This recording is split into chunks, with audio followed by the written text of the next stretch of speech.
Hey guys, Noel here, and it is Sunday night, and I am on spring break, and family is asleep, and it is still Sunday for another 10 minutes. So, we can call it Sunday instead of Monday morning. I don't know how many people are going to be, watching, since this is not really probably a conducive time for people to be watching. If you have a job, you're probably asleep. But if you are someone who either doesn't have a job where you have to get up early in the morning, or you're a student or something like that, then maybe you can hang out for a little bit before I go to bed. Yeah, so I've been, I'm on spring break now, so definitely want to do some streaming, and I want to do some other videos for the channel. I've got this Sharp Aquos from the early 2000s right here, very early, kind of cool looking flat panel. We're going to play on that a little bit tonight with the good old PS3. And we can just, chat about stuff. International channel for life, man. It's always great to have you on, man. Hold on one second, bro. I'm going to grab some water and I'll be right back. Don't go away.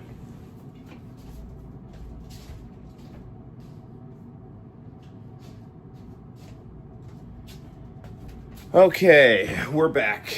Sweet. Well, we'll definitely have to watch some international channel tapes.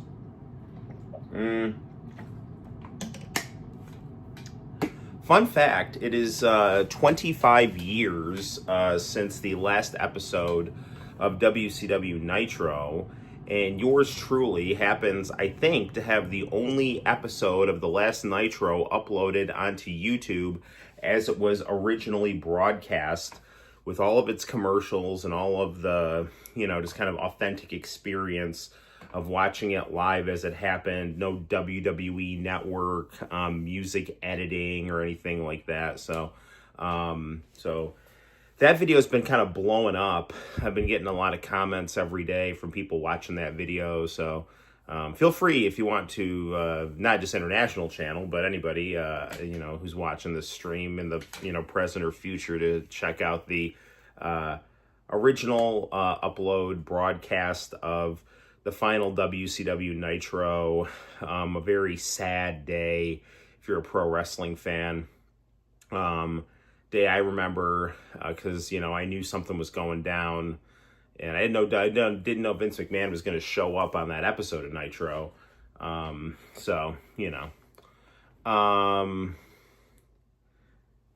missed it when that episode aired, but what I remembered was it was talked about by a lot of people as wrestling kind of waned down a bit. Yeah, that's true.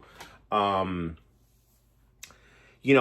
that time, the wrestling boom of the late 90s, early 2000s was, you were right, starting to wane. I had a good friend and kind of like a lot of like casual kind of wrestling fans who, had been watching Attitude Era. I was always, I always liked WCW way better than the Attitude Era.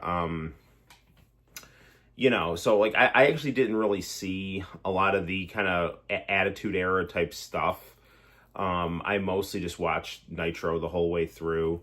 I went to a Christian school, and for a little bit of time, like kind of like that 99, early 2000s period where WWF was like really kind of peaked in the Attitude Era, I kind of like, because of like, I don't think this is like a bad thing, but hey, Sinister, because I was like so kind of like consuming evangelical Christian culture, I kind of just didn't want to watch the Attitude Era too, because of all like the negative connotations. And I'd even kind of like, I was like, oh, well, if like anything is like pseudo satanic or anything, I shouldn't watch. And like, obviously, like, you don't want to watch anything that's like really satanic, but like the thing is, you kind of realize too that, like there's kind of like just artistic expression and things like that, that is actually kind of like divorced from This kind of, you don't want to like kind of get too consumed in the satanic panic mentality, But so kind of once I kind of mellowed out on that, I started watching WCW a lot closer. Again, it's probably about a period of a couple months I didn't watch WCW either. And then, I really watched WCW. I mean, I always watched WCW from like 94 pretty much through the end, but there was kind of a period in like 99 a little bit where I wasn't like necessarily watching that much. And then I started like watching really closely again. And then I watched it like up until the end. And I kind of missed out on a lot of Attitude Era stuff because I was always like Team WCW. And, then I kind of went back and watched a lot of Attitude Era stuff. And it was always kind of like, yeah, this is like fine, but it's WCW's like everything was, I think WCW was the better product.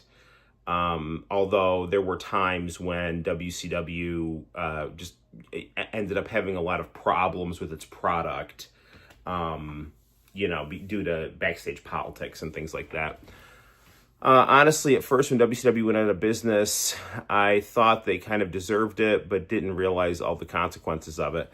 Well, it's not that, I don't think they like deserved it, but like there was definitely a lot of, there's a lot of stuff that was a result of, hang on, I just want to get my PS3 off of this screen here. It was a combination of things that I think had to do with Turner wanting to rebrand, even though WCW was its most popular program, and just the fact that WCW had kind of allowed itself to get into that kind of precarious situation where even though it was one of the highest rated programs, it was a program that cost a lot of money to produce, and that, advertisers were always kind of like a little skittish about pro wrestling. And then it had really ended up kind of being kind of like on the outs in terms of people who were kind of casual wrestling fans. Although, even though people who were casual wrestling fans, I think WCW was still something that they might have kind of tuned into before Raw if they were really just kind of had nothing else to watch.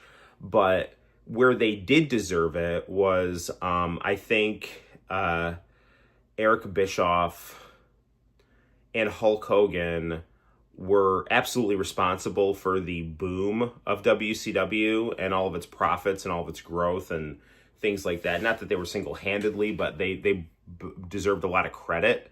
But Eric Bischoff's inability to manage his talent, and just kind of have like a stable vision of, this is what we're going to do as a company. After a certain point, I think he didn't have that anymore and started flying by the seat of his pants, wasn't able to kind of manage his talent and maintain discipline backstage. That led to, I think, a lot of disgruntled employees. And then Hulk Hogan's, Hulk Hogan is always out for Hulk Hogan. And he made some unbelievably costly creative decisions that were not necessarily responsible for WCW's demise, but led to a kind of malaise or stagnation in some of the creativity. And the thing is too, like Eric Bischoff is the one who's actually in charge, so he needs to be the one to tell Hulk Hogan no. And if Hulk Hogan says, I got my creative control card, then you can say, fine, you can just go sit at home. Hindsight is 2020, and Hogan is, one of the biggest names in professional wrestling. But like the two biggest things that Hulk Hogan did that hurt WCW was Starrcade 97, which definitely, was at the time, I'm a huge Hulk Hogan fan. I rooted for Hollywood Hogan over Sting. So at the time I was kind of like, oh yeah, good, Hollywood Hogan won. But like, it was like, it totally kind of dampened like the kind of the climax of the Sting versus NWO story to have that kind of a muddy ending. So, you know, like as a viewer, I kind of knew that Sting really won, but like Hulk had the kind of like, whoa, it was really a 3 count kind of thing. And looking back at that from like a creative perspective, that's really stupid.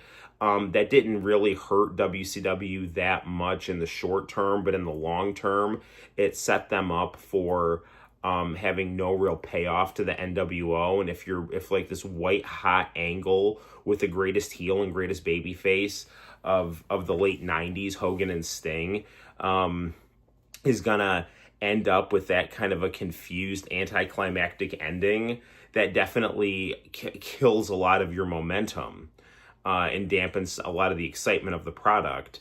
And then the real kicker was doing nothing with Bret Hart, like just doing absolutely nothing like consequential with Bret Hart, which should have been the death blow to the WWF. Because for as good as Stone Cold Steve Austin ended up being, you know, Bret Hart was still the WWF champion. And when Bret Hart and Steve Austin were both in the WWF, Bret Hart was the more popular of the two.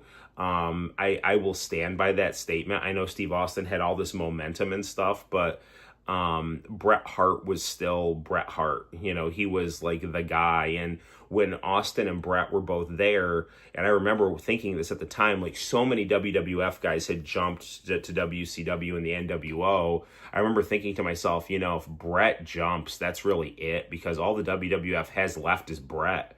And I remember even hearing Steve Austin say this to, not hearing, but hearing stories about Steve Austin saying this to Vince McMahon, like Vince, we just lost our champion. What do we do? And then Vince is like, it'll be okay. And I think in Vince's mind, having a mind for pro wrestling and storytelling, he was thinking like, well, now that Bret is out of the way, we have more room to kind of tell this Attitude Era style stuff that Bret didn't necessarily perfectly fit into.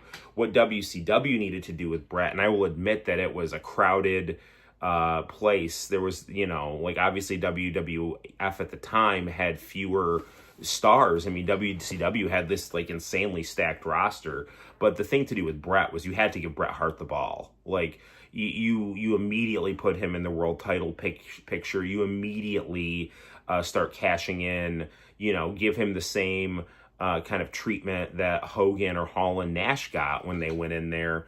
And, you know, what does Bret Hart get when he comes in there? You know, he's like a ref, they don't debut him right away. We're waiting for Bret to come. He finally comes in and he's got like weird music that sounds like a out-of-tune guitar, and he's like a referee. And then like the way he does the, you know, interference with the Hogan Sting match is also clumsy. And then they don't put him with Hogan or Sting.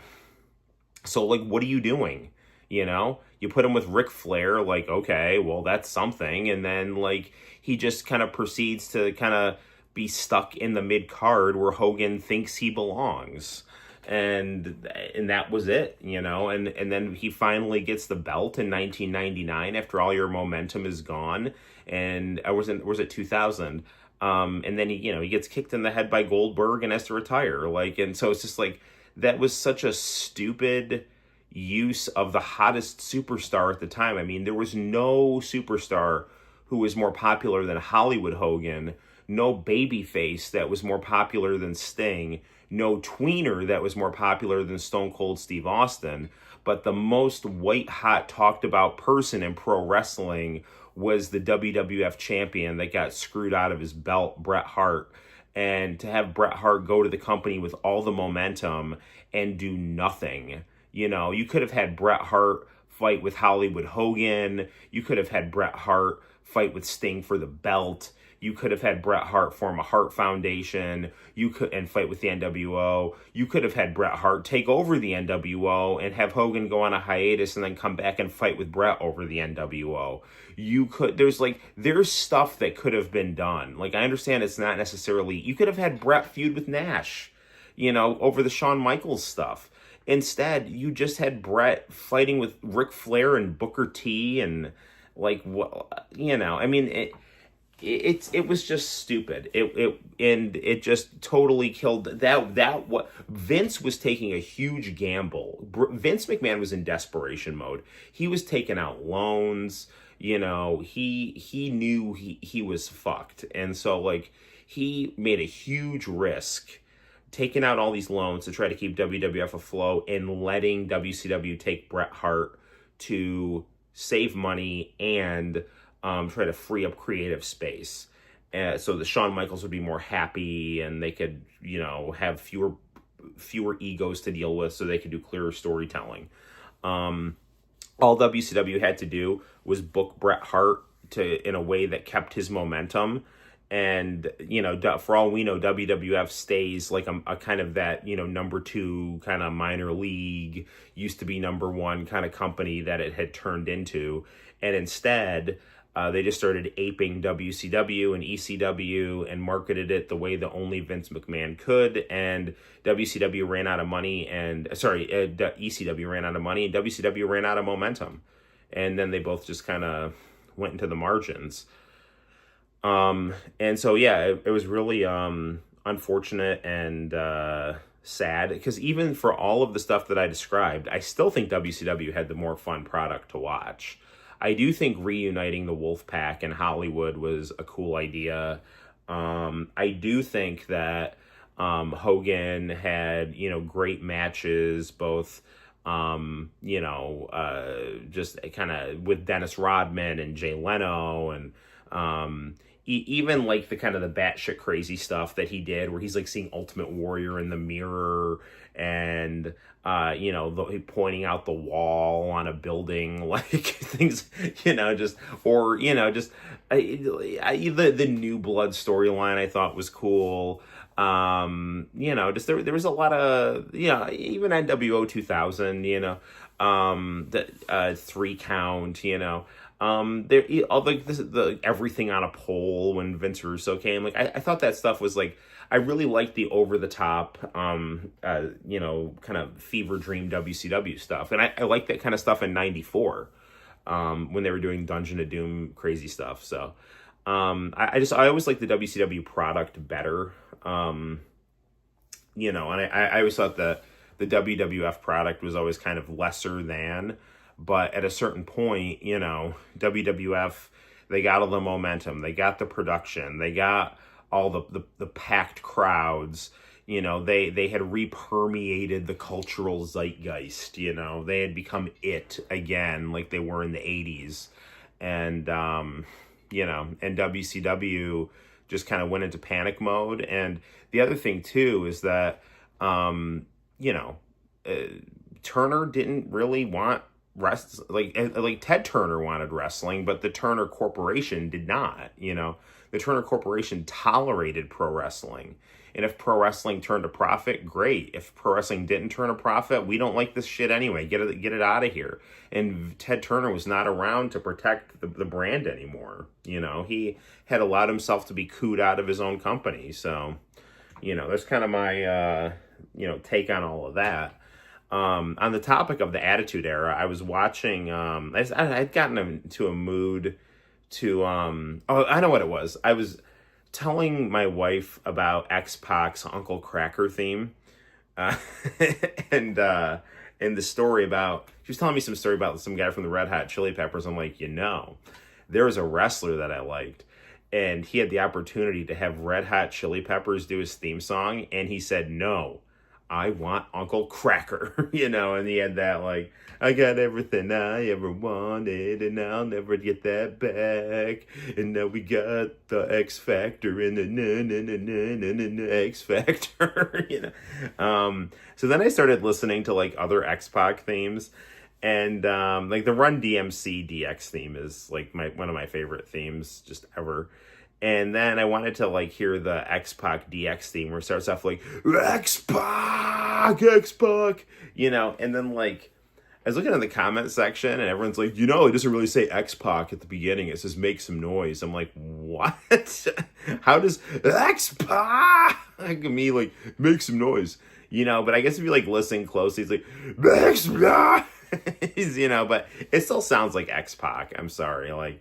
And I remember when he first came out to that theme and just hearing, like, X-Pac, and so I don't know. But another thing that really cost WCW was losing a lot of really good mid-card wrestlers. The most egregious being Syxx, The Giant, and Jericho. Like, if they hang on to those guys, they're fine. Eddie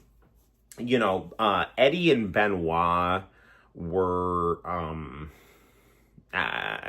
maybe Eddie. I mean, Benoit, was a boring champion. I mean, obviously he went crazy and killed his family, but like, when he ended up finally getting the belt in WWF, he was just kind of, I mean, he was a transitional champion. I mean, he was always like a credible guy, and he was always like fine to watch, but he was never like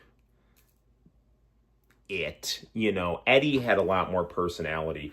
Out of all those mid-carders, if you were going to push anyone, the one to go with was Jericho, because Jericho was just really good at, like, talking and things like that. But, like, when you, like, are losing, the Giant and Syxx and Jericho, I mean, all of those were, like, huge debuts, because those were, like, really substantial parts of WCW television.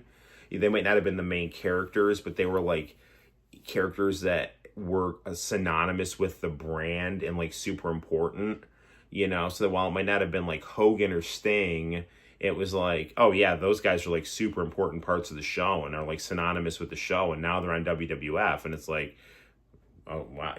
I knew that X-Pac was going to show up when they were when Triple H, after that WrestleMania where Mike Tyson knocked out Shawn Michaels, it was like, well, we're bringing someone back. I'm like, oh, this has got to be Syxx, because I haven't seen Syxx on TV in a long time. And sure enough, and that was, I mean, obviously if your choices are between like Hulk Hogan and Syxx, you're going with Hogan. But like, yeah, man, that's like, why are you giving him that momentum, And then you lose the Giant, like one of your top heels, because Bischoff doesn't think he's worth a pay raise, It's like, dude, come on, man. And then you lose Jericho, you just kind of leave Jericho withering on the vine and feeling disrespected to the point where he decides to jump ship. It's like, yeah, bro. I mean, it's like, this is like you not being able to run your company shit, and not valuing your employees. And to be fair, like, Bischoff sounded like he was really stressed out and was getting burned by a bunch of narcissistic carnies. And Bischoff is a narcissistic carny, but he didn't know how to manage narcissistic carnies. Bischoff was a lot like Donald Trump. I think he was someone with like, good instincts, and had kind of like fallen into a good position because he had put himself in a good position, and kind of the dysfunction of his opponents kind of allowed him to be elevated, because he just kept making, adequate or good decisions without really knowing having a big picture as to like why he's doing it or where he's going. He's just kind of making like helter-skelter things, like, and doing a really good job at it, because like his opponents are just like fuck-ups, and eventually, you get to a point where it's like, you can be humble about these things, or you can kind of drown in your own ego, and then you start making bad decisions and get manipulated by people and things like that.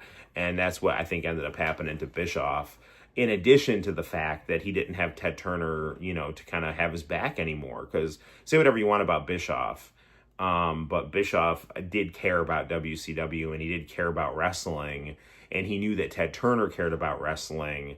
And I think Bischoff always thought that Ted Turner would have his back.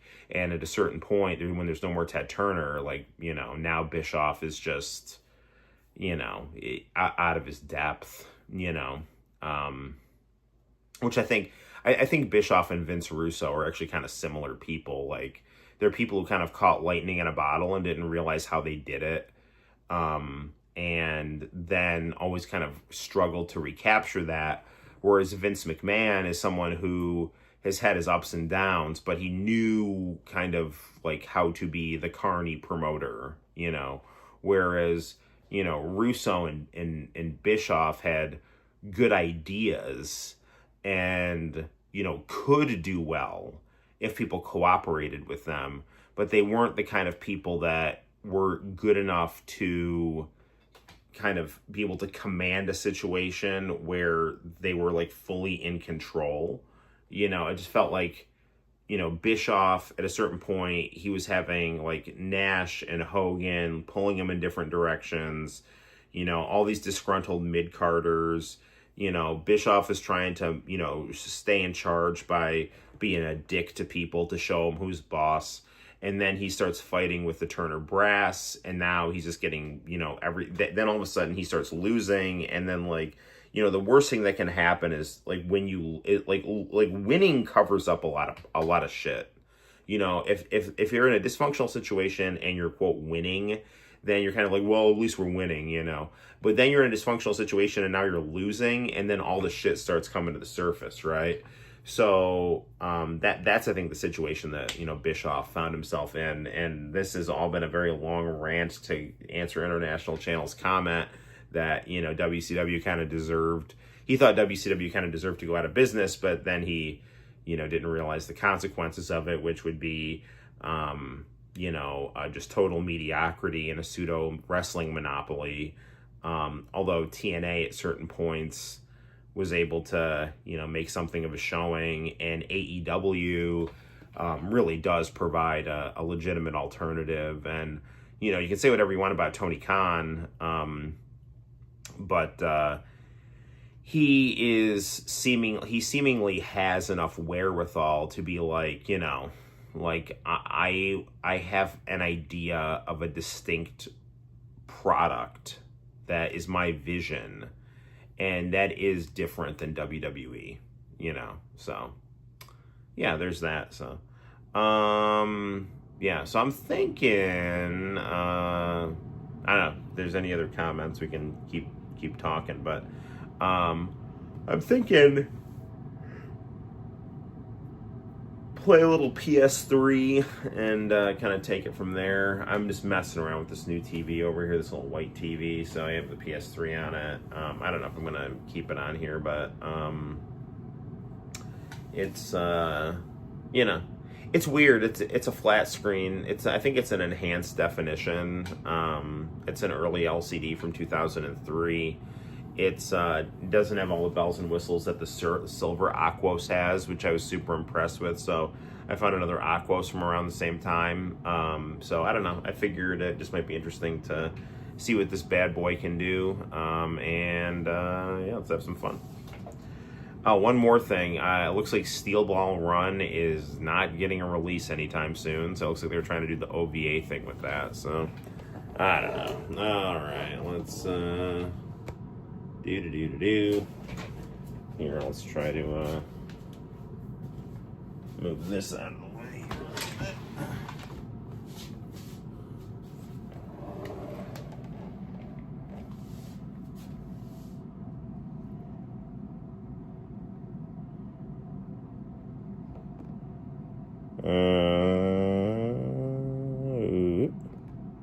Okay. It says, cool remote here. This thing is very space age.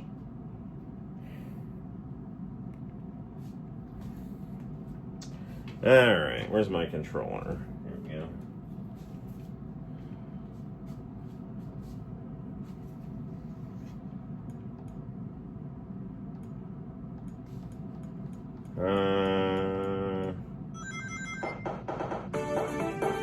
Let's play a terrible Sonic game.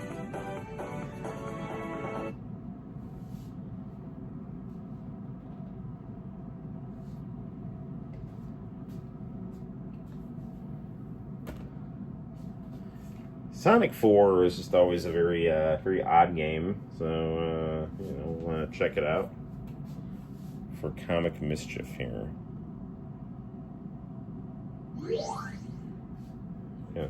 Zooms in a little bit more here. Hang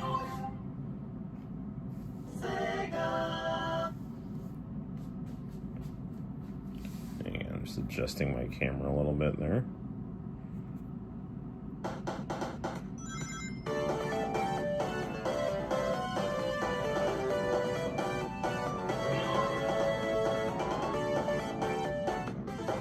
So I have this going through component cables here.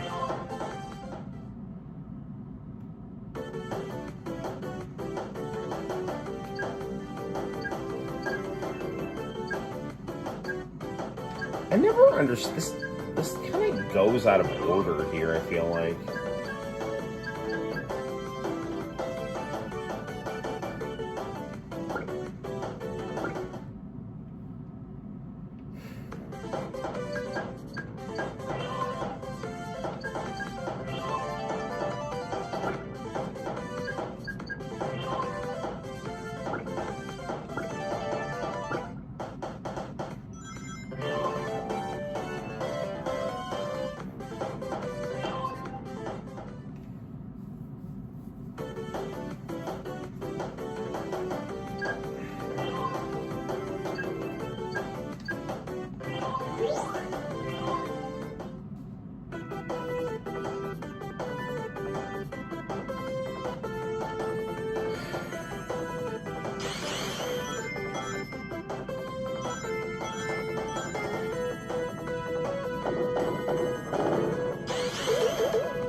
I really don't like how these newer platformers zoom out so much. Like, oh, but you can see what's in front of you. It's like, yeah, I also can't see the main character because he's a dot on the screen.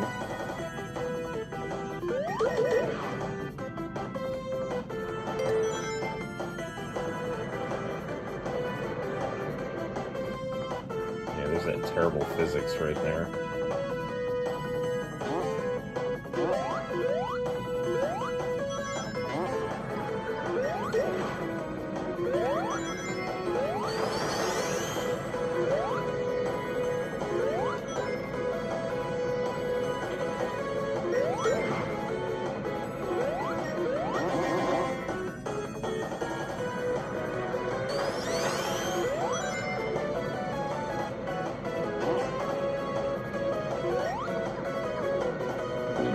Oh, what? Darn it. I was looking down at the chat. I blame you people for this.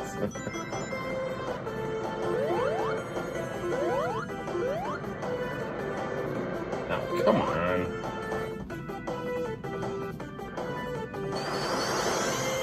I don't know. I beat the first one of these, and, I don't know. I never really took to the Sonic 4 Episode 2.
Alright, how do I, is there like a down dash here?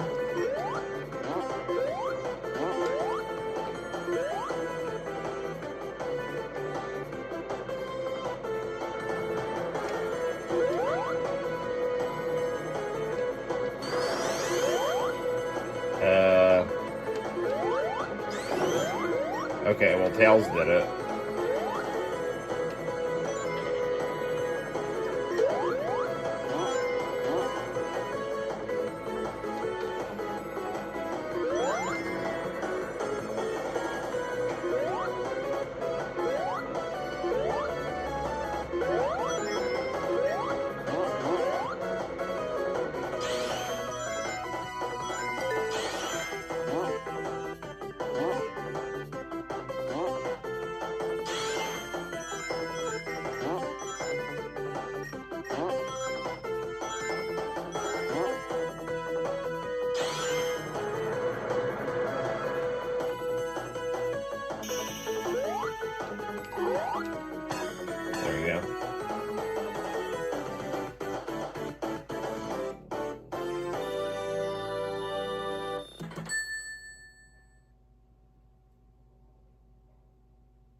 I didn't quite get a 200.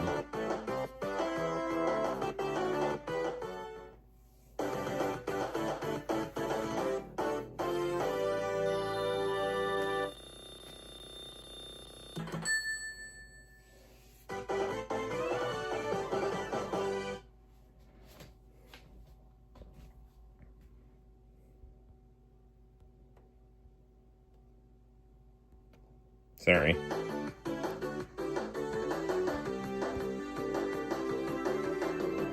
Hang on here. Sorry, I was just trying to see if I could, like, move Sonic to the other part of the screen, but I guess not.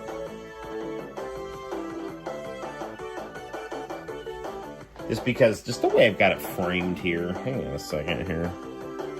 Can I? There he is. Yeah, okay. Alright, yeah, there you go.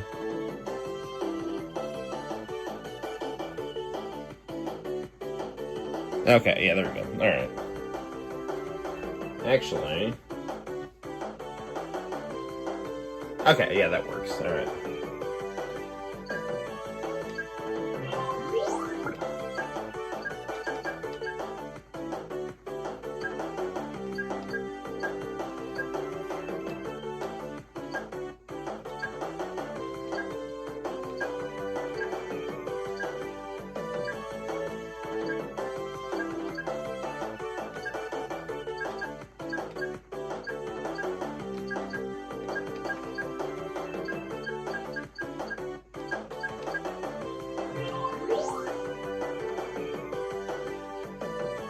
Did I beat these?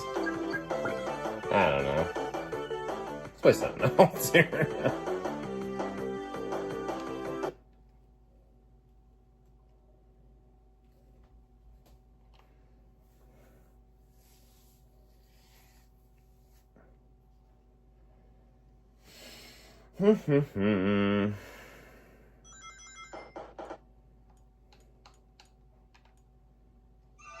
Play some Knights.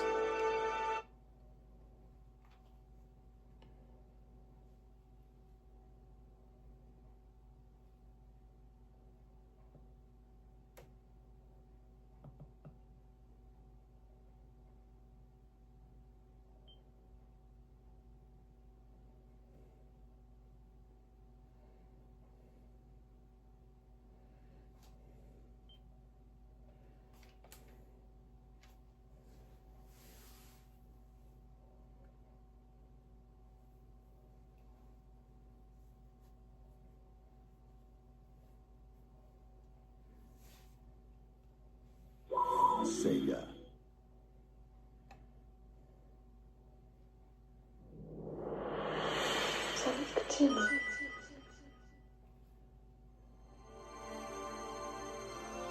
So this TV that we're playing on is like legit new. It's like new old stock. So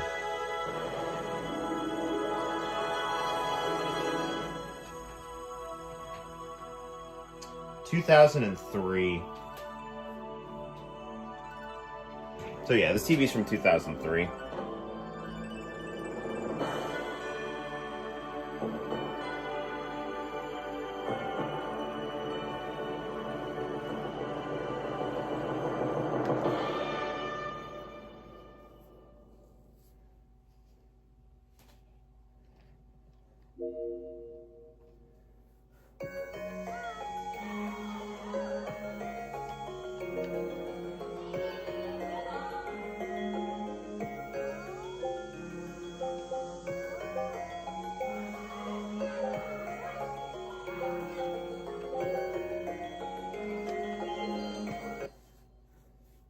See, we'll try to get some of these scores up.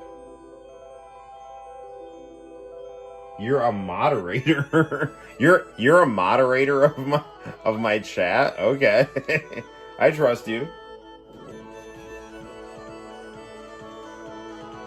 I don't exactly know what you have to do to become a moderator of my chat, but I would. There's not a better person I could think of to be moderating the chat on the Noel ComiX YouTube channel than you. So,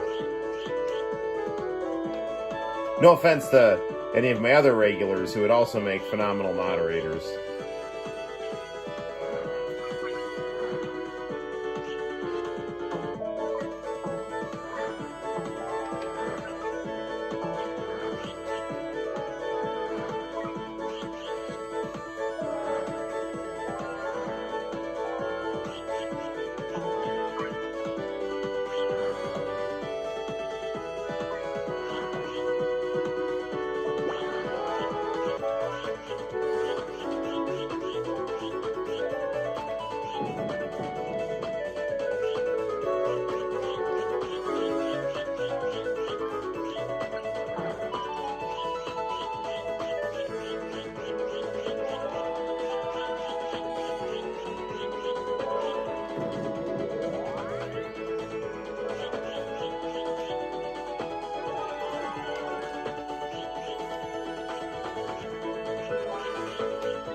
Come on, get that.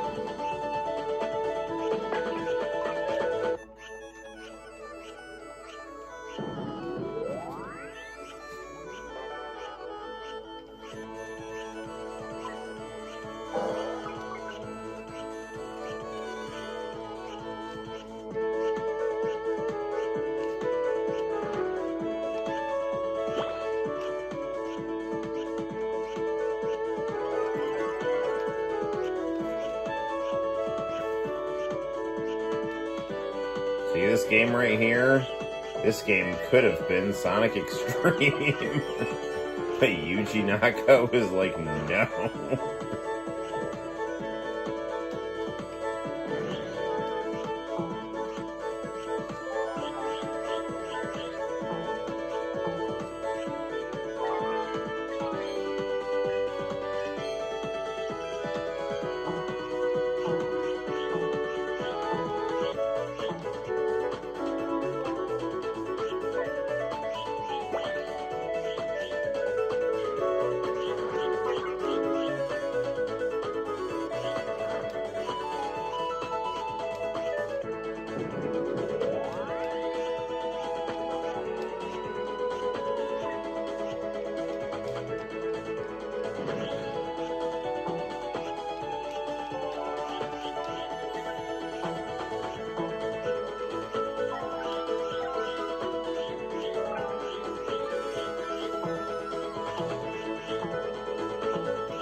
One more.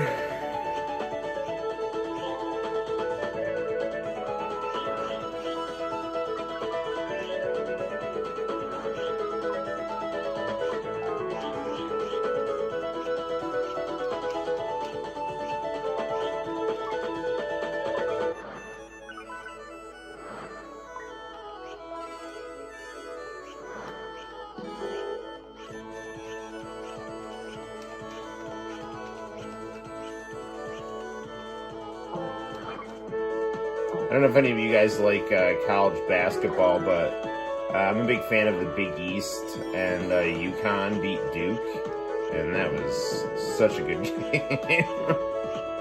This kid like chucked up a 3 at the last second and it went in, and UConn won. It's like fantastic.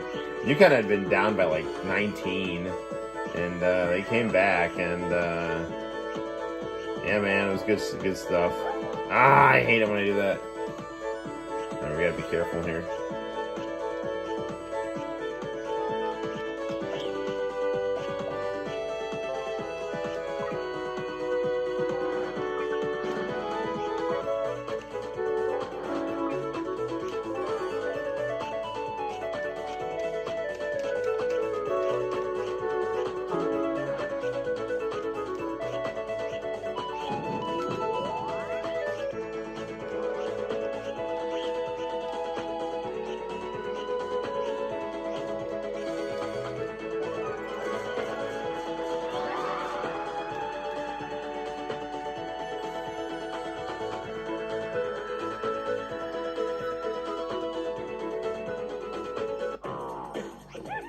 Now I hate this guy.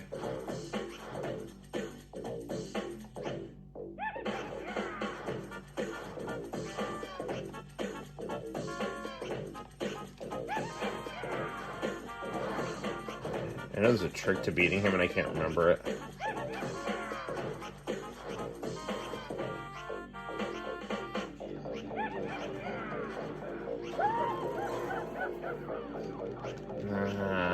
What is it?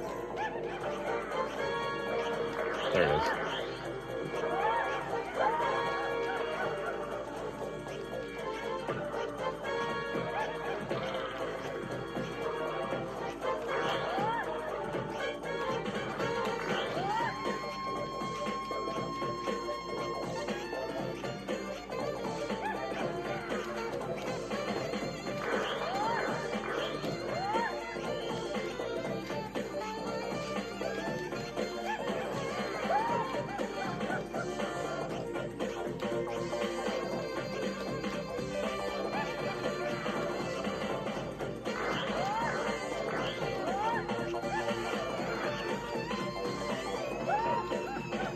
Come on, man. Ah, shit. I think I'm gonna get him.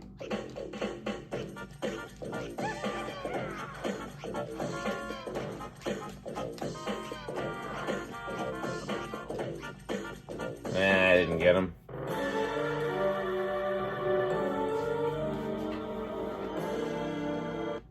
That means, you are the Kevin Sullivan, and I am the master of the dungeon, yes. Remove Jackal's cape before attacking, yes, okay. Sullivan, my son, the rare white Bengal tiger approaches.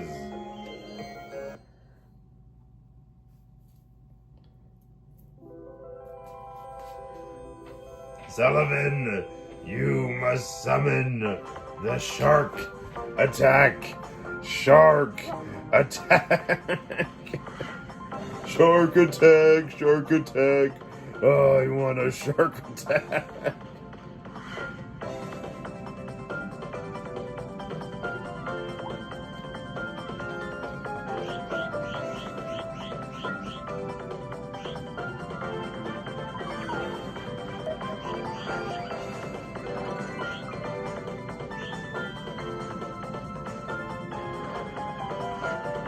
Now that I've beaten Dragon Quest II, I'm really kind of debating on what RPG I should play next.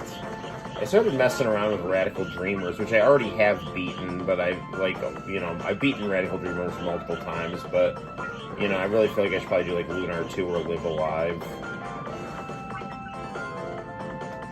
I'll probably do Lunar 2. Just because I,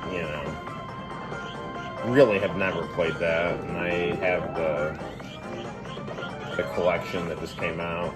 There's also more Cosmic. I could do Cosmic Fantasy 3 too, but I always get these RPGs for my birthday or Christmas and stuff, and I never beat them. Plus, I have the Retron 5, so now I can save state stuff if I want to play repros or things like that. If the batteries die on them, because repros are pretty notoriously bad battery life.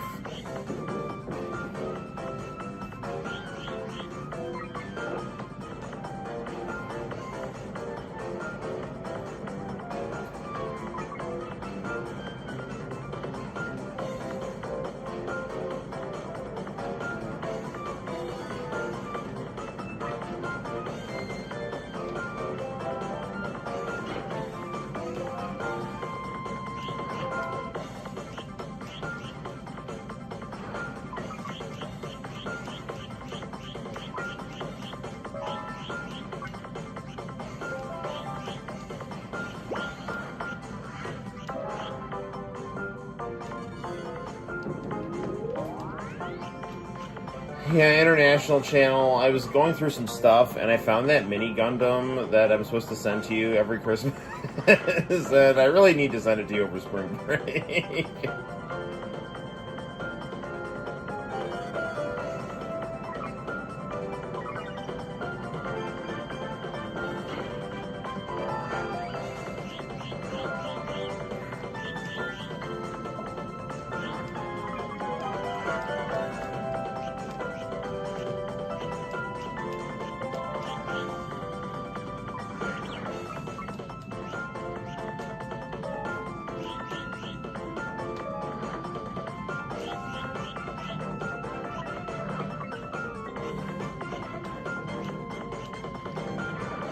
come on, dude. There it is. Yeah, if the memory serves me right, I think this like magnetizes me or something. Yeah.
Come on, Knights, get in there.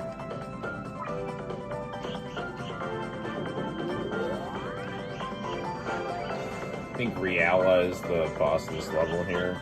It's always one of my favorite boss fights. She's like, very good, Knights, and then it just turns into this like crazy banger. So,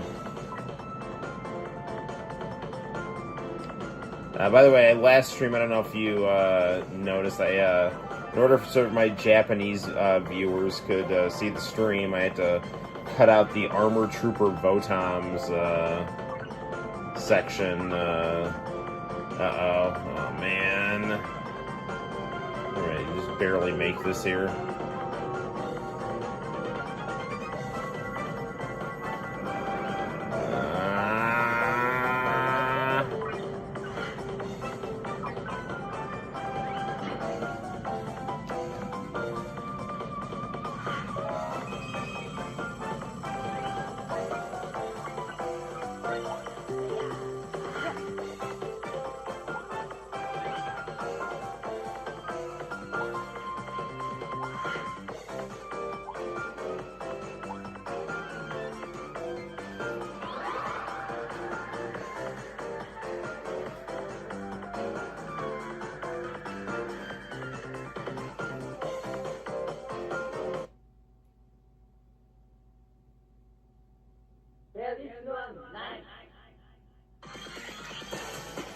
I always thought this fight was super cool.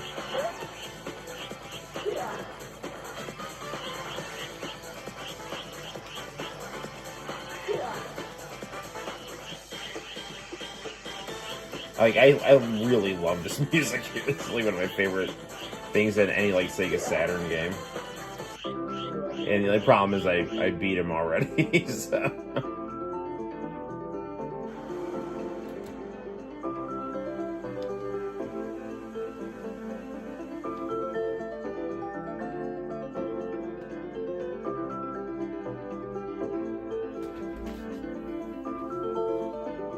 Heard they're going to change more for charge more for shipping now. Nah, I mean, it's like I already. It's like I mean, shipping to San Jose from Portland. I mean, that shouldn't be too bad. So.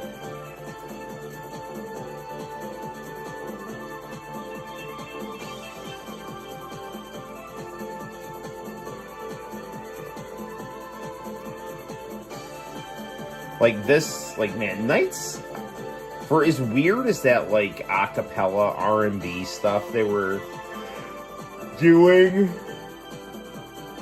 for the credits, like, the in-game music to Knights is, like, phenomenal.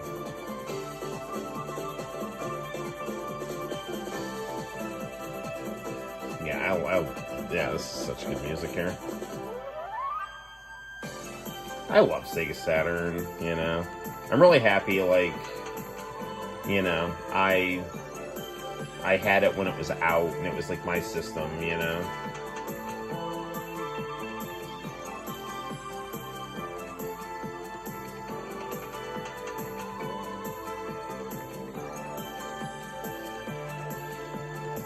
I wish I still had my bootleg sampler disc, though. That somehow, they got broken somehow, unfortunately.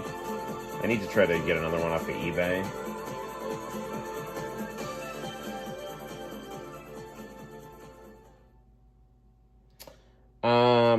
What I'm going to do right now, before we play more PS3, is, I think I'm going to go get a snack here. So, it is 12:49, so see what they have here in the kitchen. You know, we probably should check out some International Channel tapes, too, since we have International Channel for Life on the channel. Did they eat all the chips? I mean, not that chips are particularly great for you, but, well, we could have a nice, healthy apple. I spit in the face of people who don't want to be cool. I'm gonna go rinse this here. Hang on.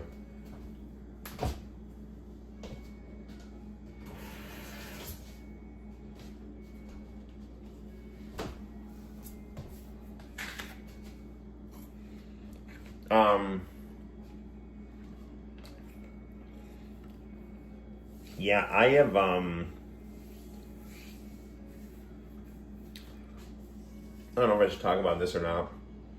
I've been, like, unfortunately, have been in situations in, like, recent days where, like,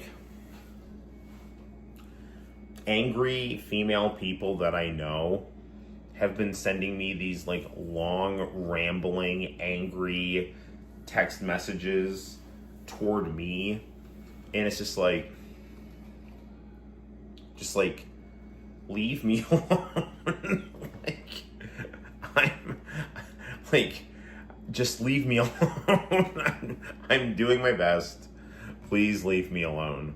And I don't even think I'm doing anything particularly not well. So,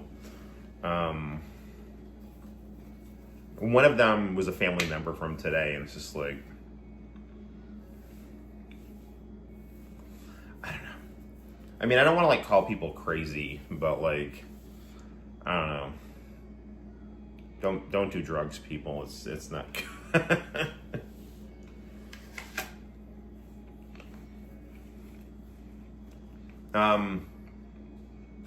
International Channel, what's new and exciting on the West Coast, my friend?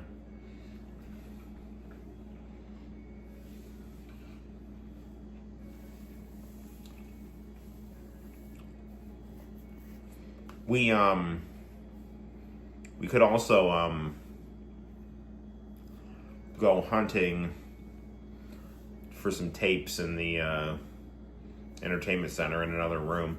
Although I think we pulled 2 tapes from the last stream, so you know, we could check out the other one. So maybe it's something we do.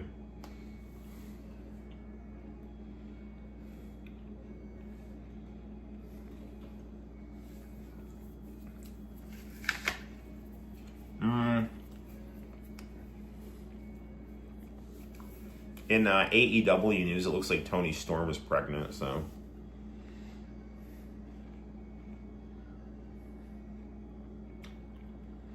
Waiting for the job to start up again, so. Well, hopefully you're doing well.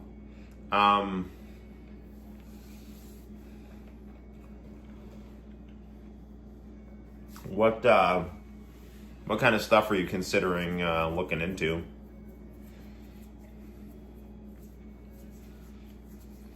I mean, I don't necessarily recommend being a 7th grade social studies teacher. I mean, it can be a good job, you know. But,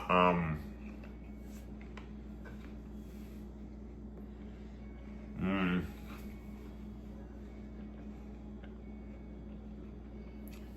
um, the only retail job I ever did was, I worked in a pharmacy, and at the front counter at Kinney's Drugs. I don't know if they have any of those on the West Coast, but it's like a Walgreens type thing. We have them in upstate New York, and the people I work with are really cool, but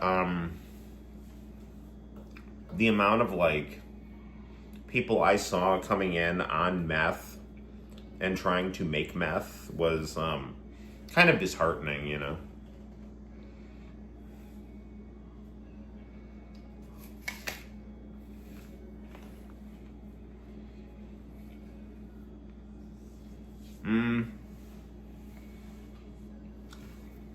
I always thought that, like, I don't know how much it would pay, but like working in a comic shop,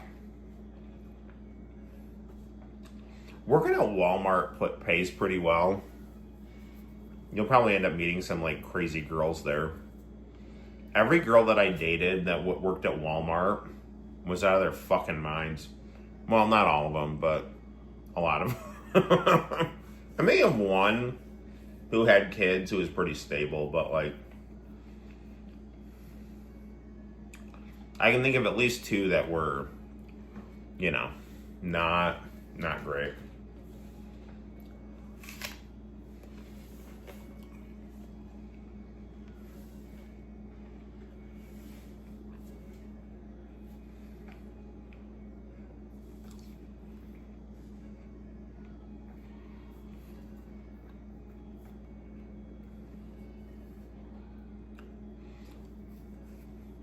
All right, I'm just chewing this apple here.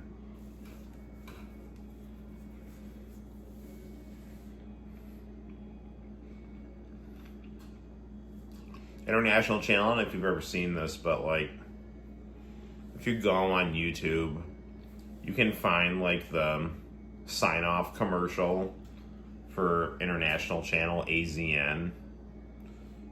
It's rough, man. It's like a rough watch. It's like, you know, basically like, we're done. Thank you for watching us. You know, it's like, oh man, not good. You know what I should show you guys? I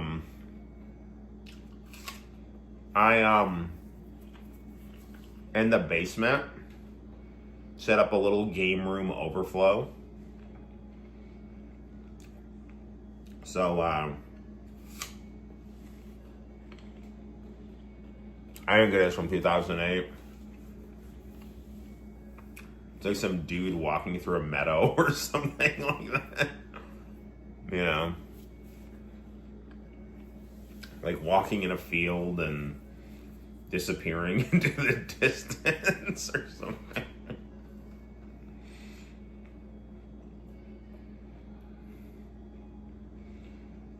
You know, sadly, I mean, I didn't get the last 3 years. I didn't get any AZN, you know, like, I lost International Channel in 2005. I remember seeing. Yeah, man, like,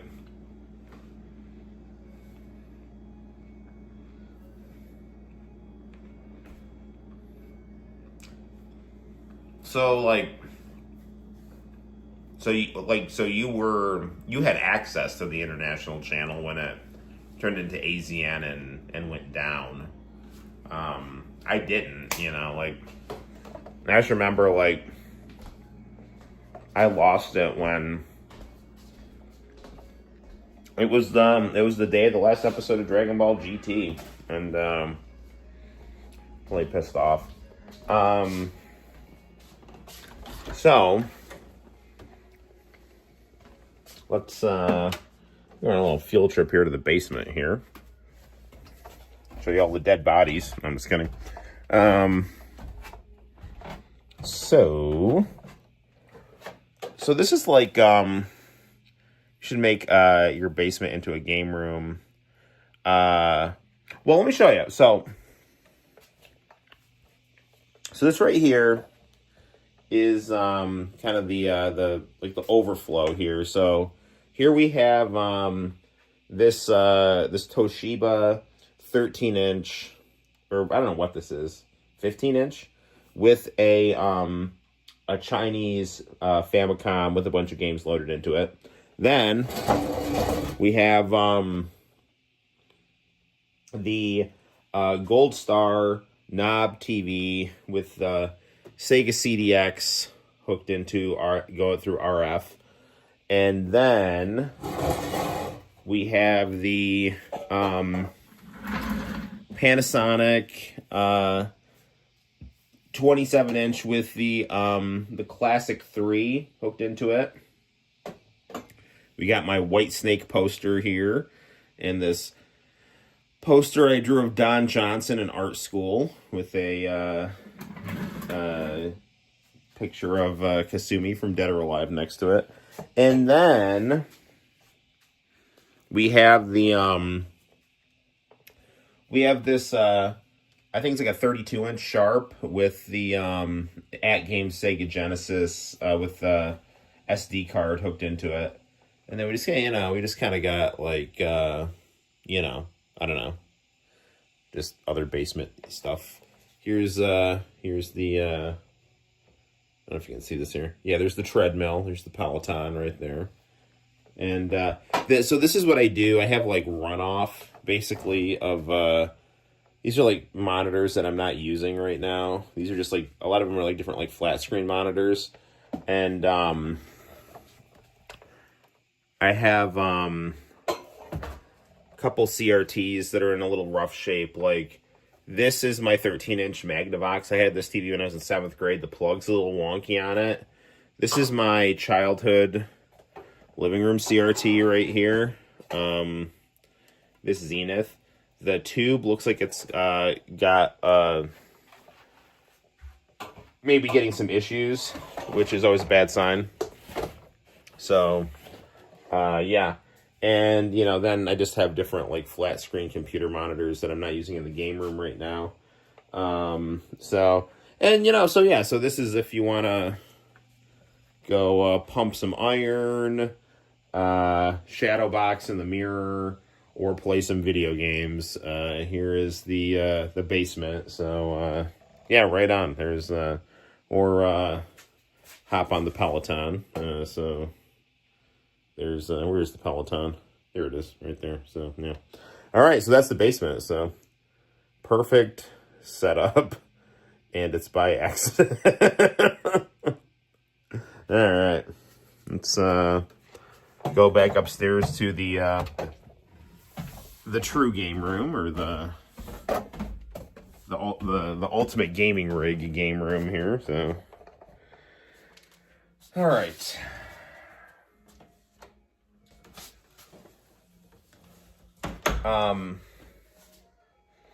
My cousin is supposedly gonna be giving me some new TVs, so I might have to rotate one of the CRTs from in here down there.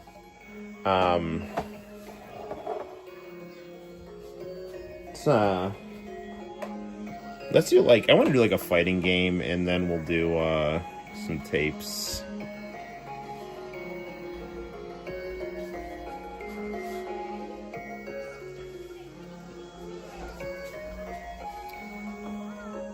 Hello. The ambient noise from nights.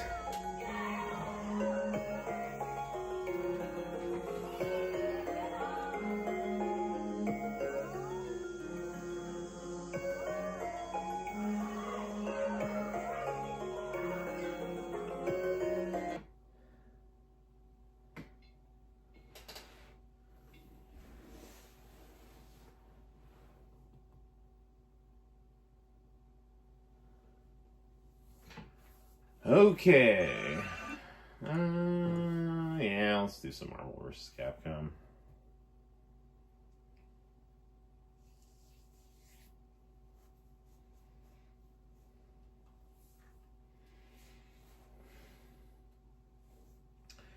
Yeah, the consoles I have down in the basement are basically, you know, a lot of the like kind of all-in-one kind of at games or kind of Chinese or, you know, kind of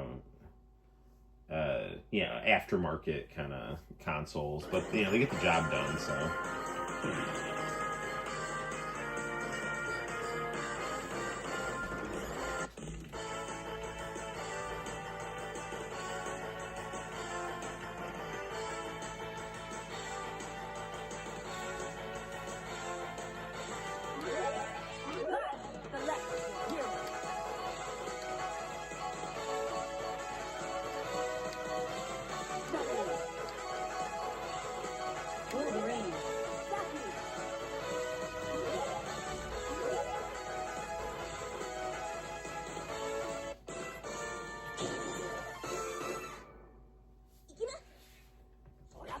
Ready, fight!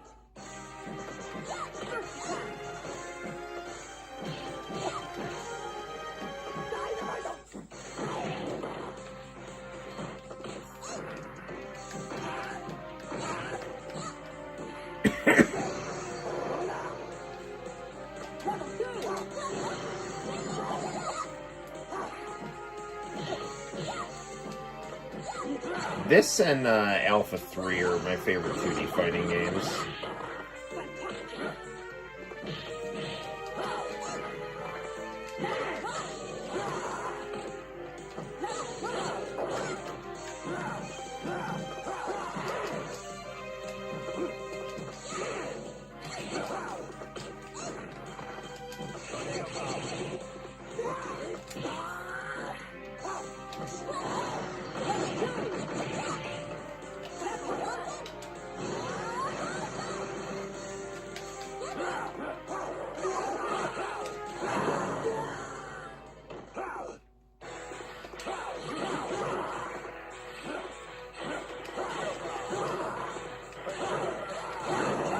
There we go. Rookie.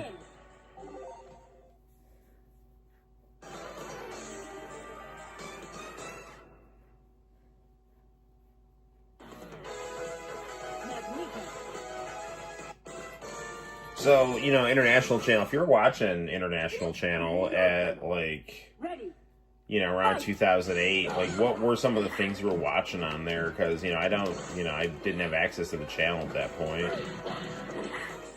I mean, did they still have Hey Hey Hey on and stuff?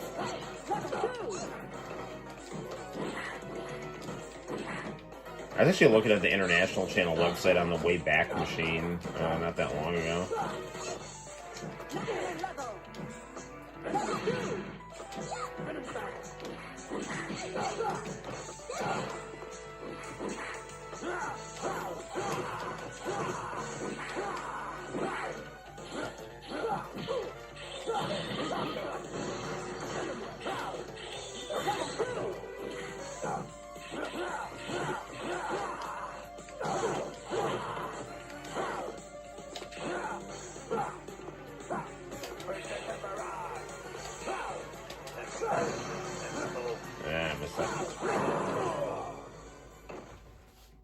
Hey Hey Hey was gone by then. What were they showing?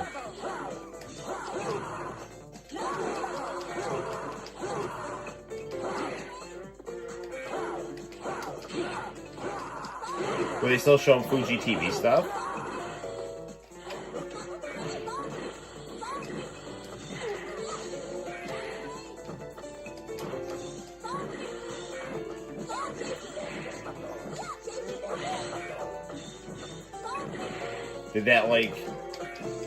Did that like, you know, tan guy in the forest talking about how they were dying, like, say at the end of his commercial, like, I'm going to watch Hey Hey Hey tapes or something?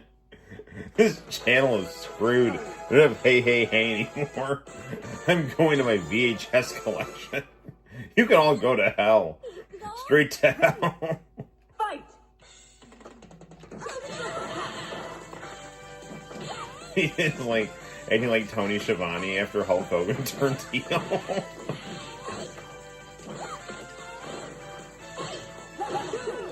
Machan and Hamachan, you can go to hell. Straight to hell. I'm out of here.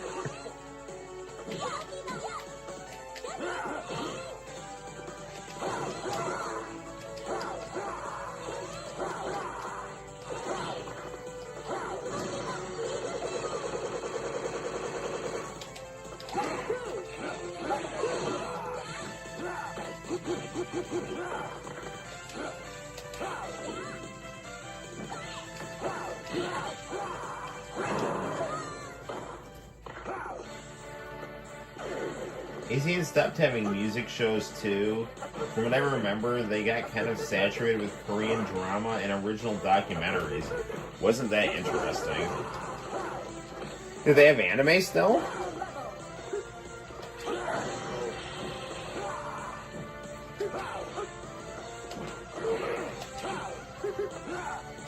I wonder if they couldn't afford stuff anymore and that was it.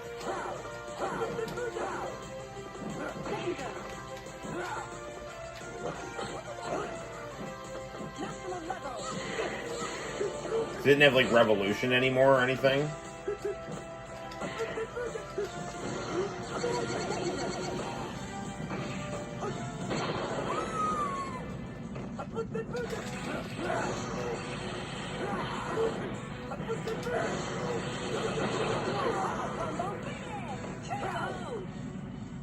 Wolverine, win.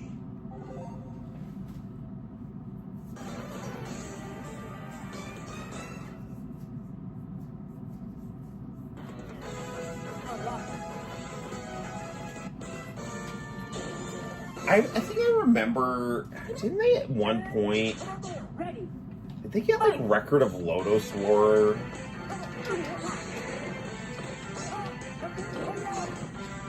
I think I remember seeing that Record of Lodoss War was on it when it turned into AZN or something. I could be wrong though.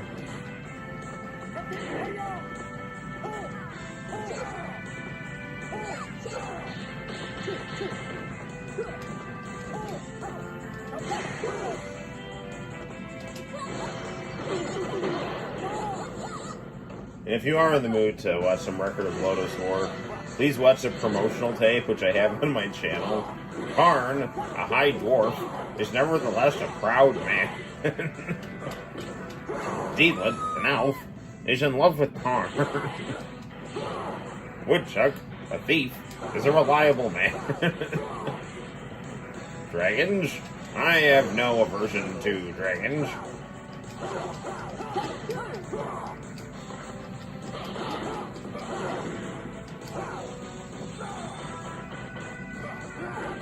The war of the light versus the war of the dark. Record of Lodoss War. Available at your local Kmart.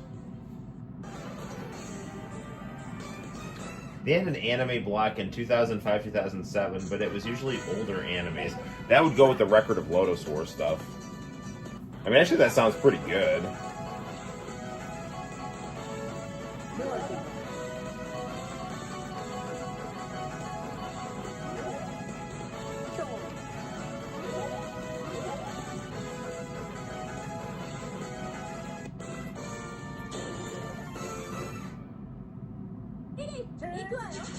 Ready. Fight. Attack.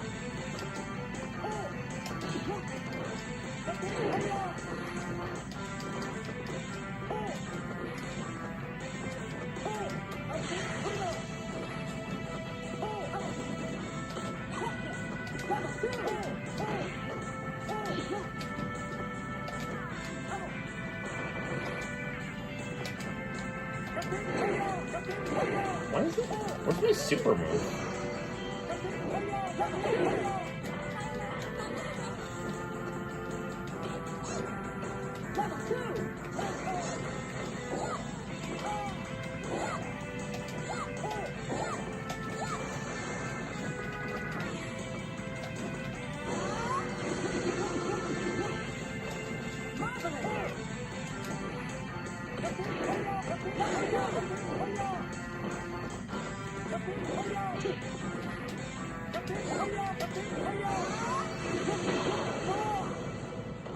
Very good.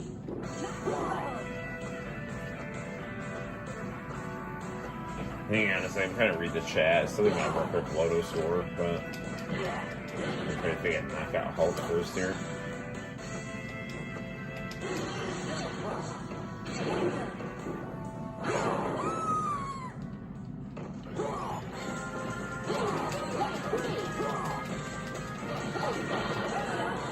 Whatever.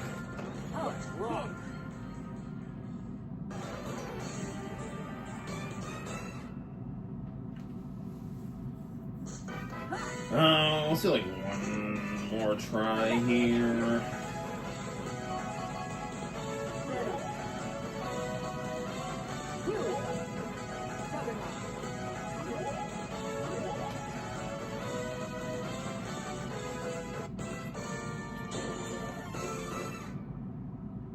We are ready. Fight! Fantastic!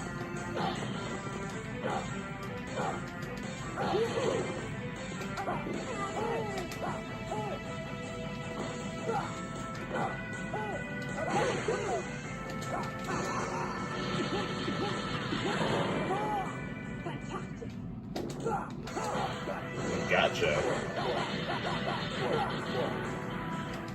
Me one to each your breed.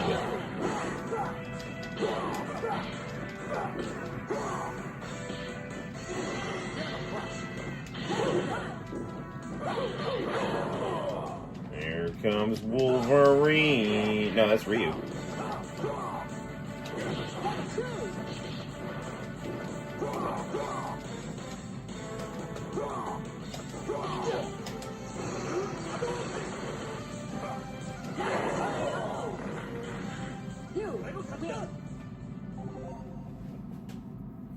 That Record of Lotus war promo was inadvertently the genesis of DBZ abridged in some ways.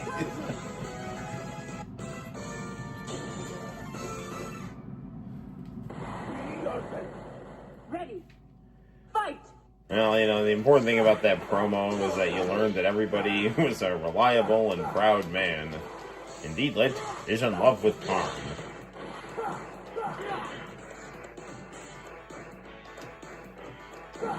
This true role-playing movie is akin to something taking place in the Dragonlance saga.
I love how, like, they gave Ryu, like, all the Shoto fighting styles in this game.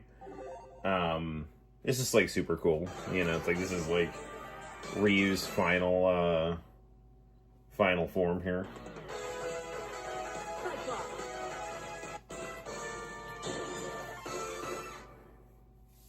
We are Venom.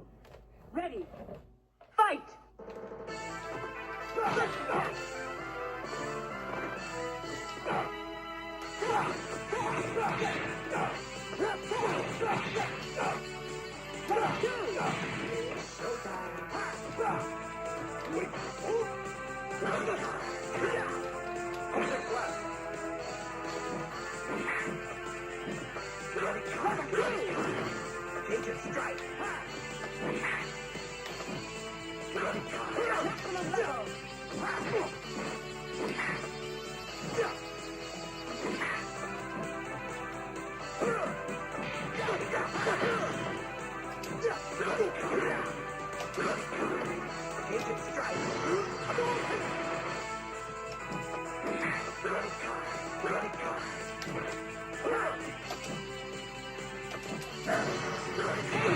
You know, I feel like some of my moves are not always coming through here.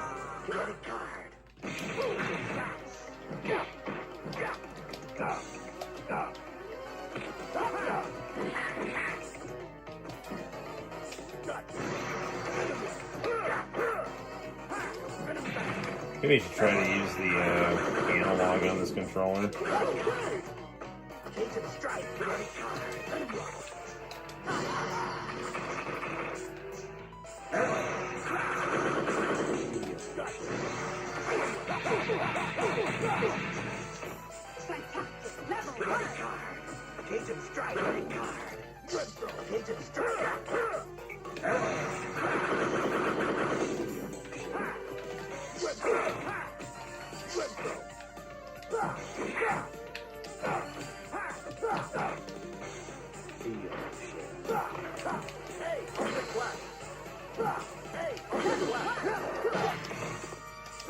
Can we come back here?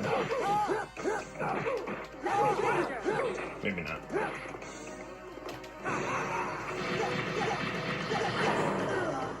Alright, here it is.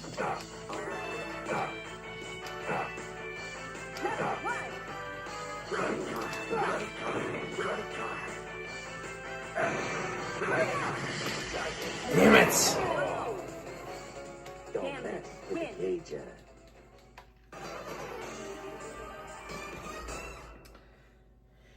Oh, it's like 1:30, so we should probably check out some tapes here. Alright. Yeah. Okay, so let's hang on here. Get our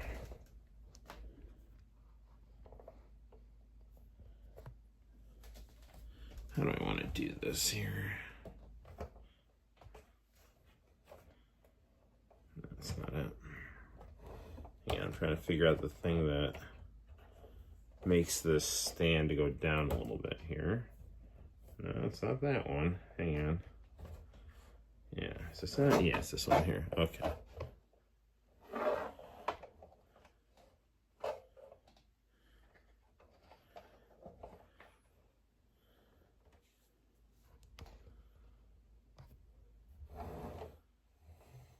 Okay.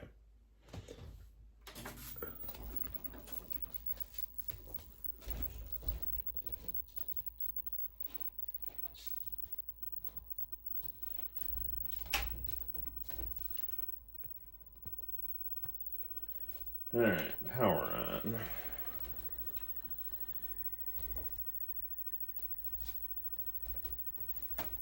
Okay, let's see what we got here.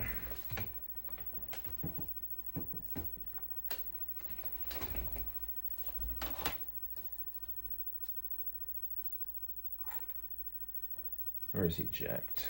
There you go.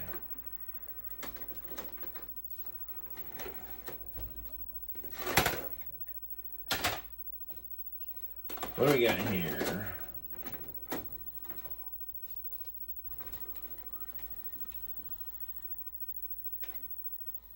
And if I play that tune on my sax when I get back home?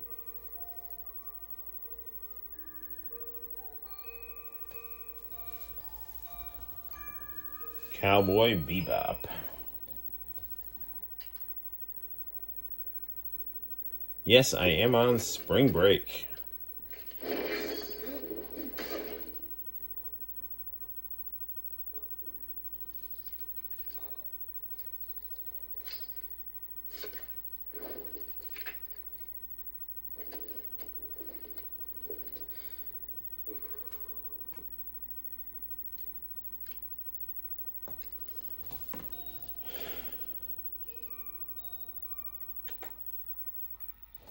Sunrise tends to be pretty bitchy about stuff, so.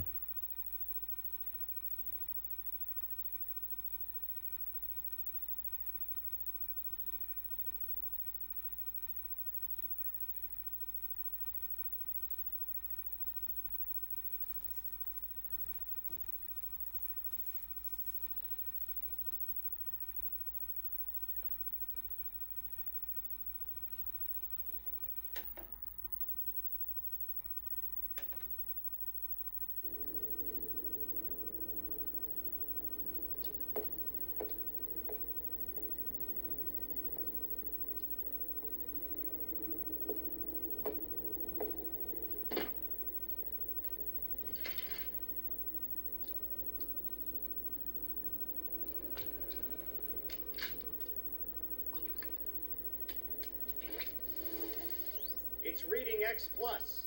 It's real. Give it to her. This is the Titan Opal you requested. Tell Grin that I send my regards. You saved me from that scorpion, and yet you lied and sold me down the river.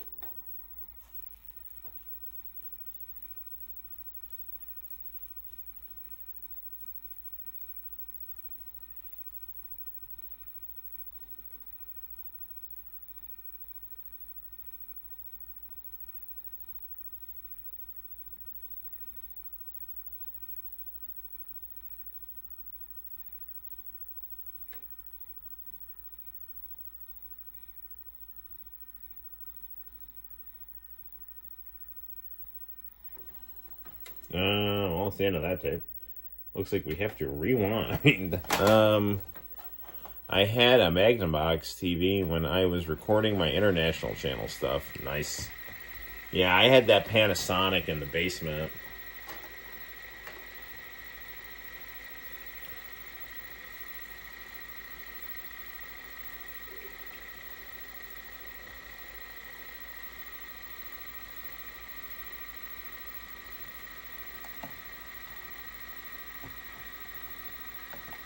I wonder how long Gary Wallace stayed with the International Channel.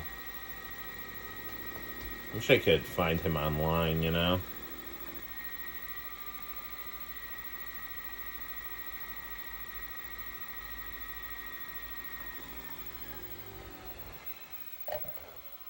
Let's see if I can get Sonic a little out of the line of the TV there.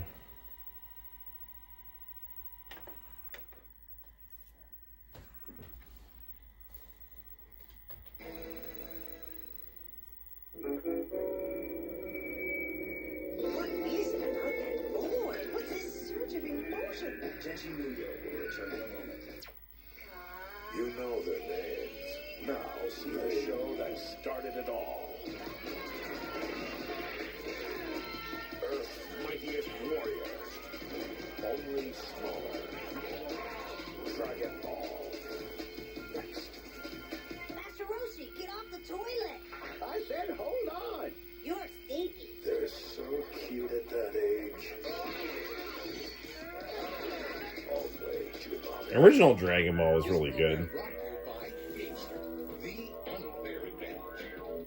One day a serious player shows up for a little one-on-one, but he doesn't know his rival has the new trap light from Gamester. She just flips it on, flips him up, and lets it rip.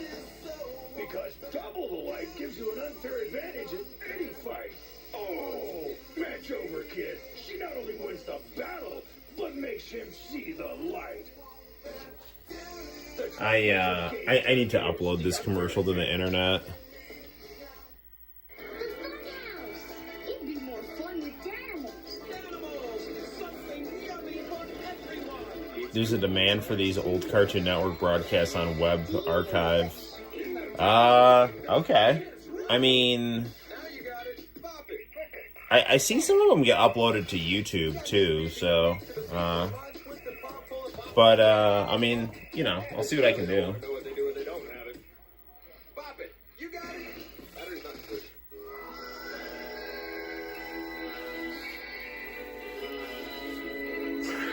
I mean, is Web Archive got kind of, I mean, are there like, you know,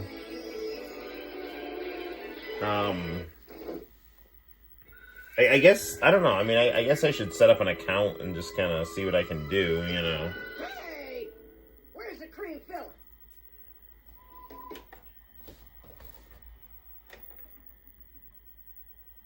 So I guess what you're telling me is there's absolutely no way out of here? Where were you when they handed out the brains? Kagato. Okay, you pain in the neck. There are only a couple of things we can do here. Ryoko! And what should I do now? Take this and join in. Hooray! Hooray! Ryoko! What's next?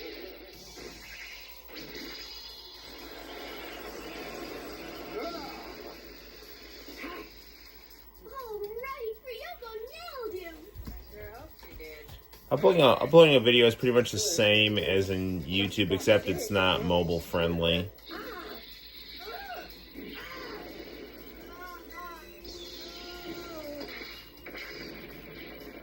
Where are your manners, Princess?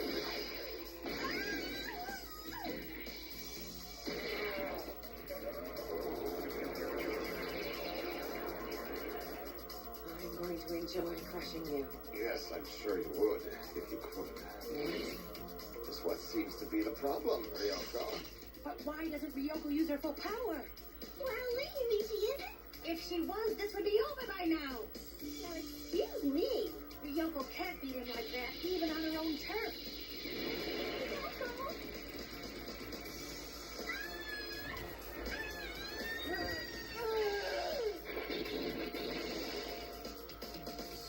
Aha, that was why. Aha, that was why what? If Ryoko uses her full strength, Ayeka will be burnt to a cinder by the counterflow of the extra energy. Well, you seem to have a lot of ideas. What should she do? Hand me your cube.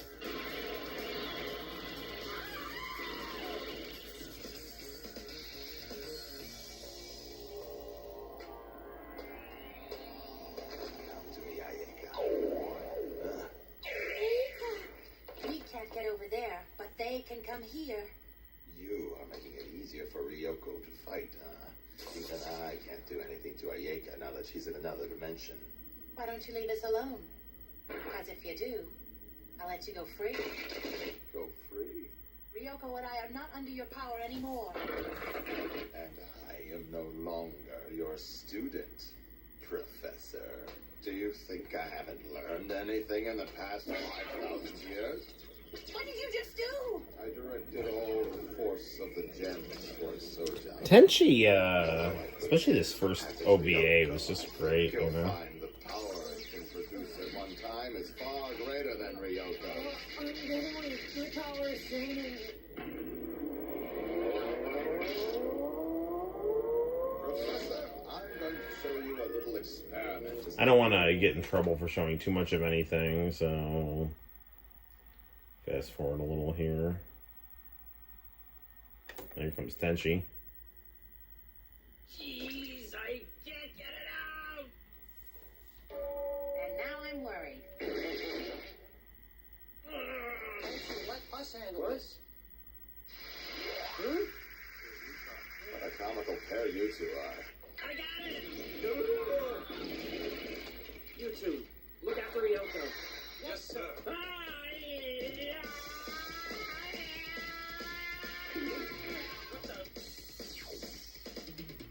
Blasted, just when I need it the most. Just a rusty old piece of junk. The master key is just a tool to activate the power of the ship. It's useless when cut off from the ship's power.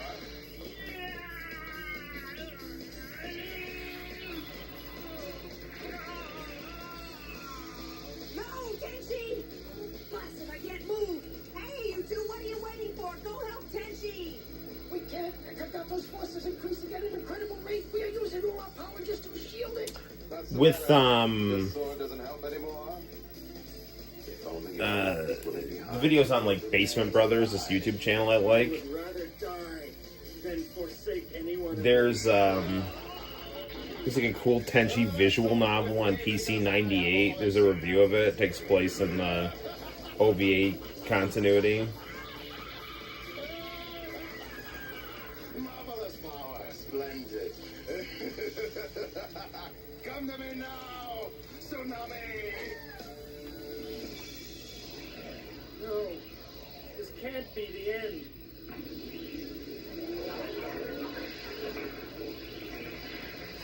Toonami, I'm scared. It won't be long now. Your power joined with mine will be unbeatable in the universe. Shit, scared. I'm sorry to fail you. I am not capable of rescuing your sister. I can't even use this sword. Have faith in your own power.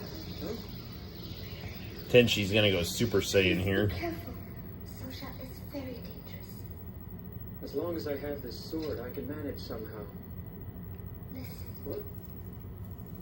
Don't rely on the sword alone. Tenchi, you have to trust in your own power. Trust in my own power. My power. Yes.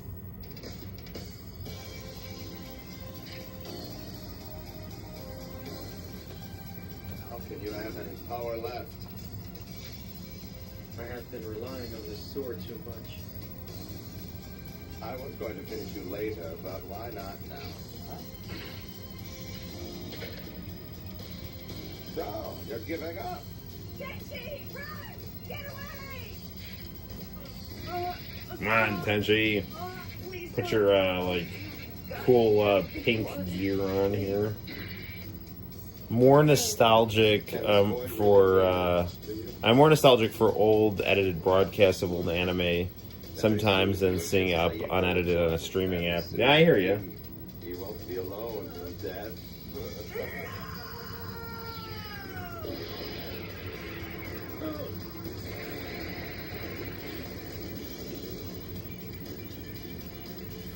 Now it's your turn. No, impossible. I thought the power from Toonami was completely cut off. It's you!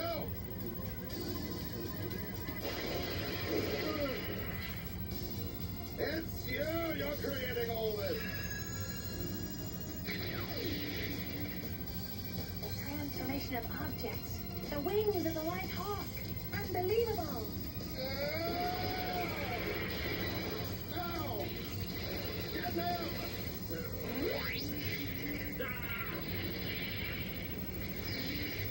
I've got you!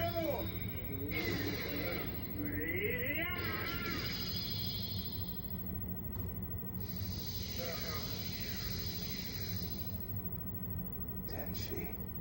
Same name as the master key. Well done, Toonami. Tenchi can't be copied. Splendid plan. You've won, boy.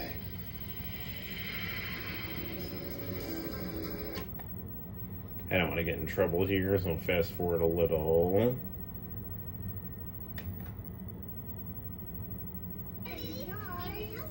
Just another peaceful breakfast, huh? Yes, it's going to be another fine day on planet Earth. Tenchi Muyo watch party, hell yeah. I honestly like the American or the English version of Talent for Love better than the Japanese one, which is also good, but the English language American version is better, which is a real rarity. Because Japanese version is usually almost always better.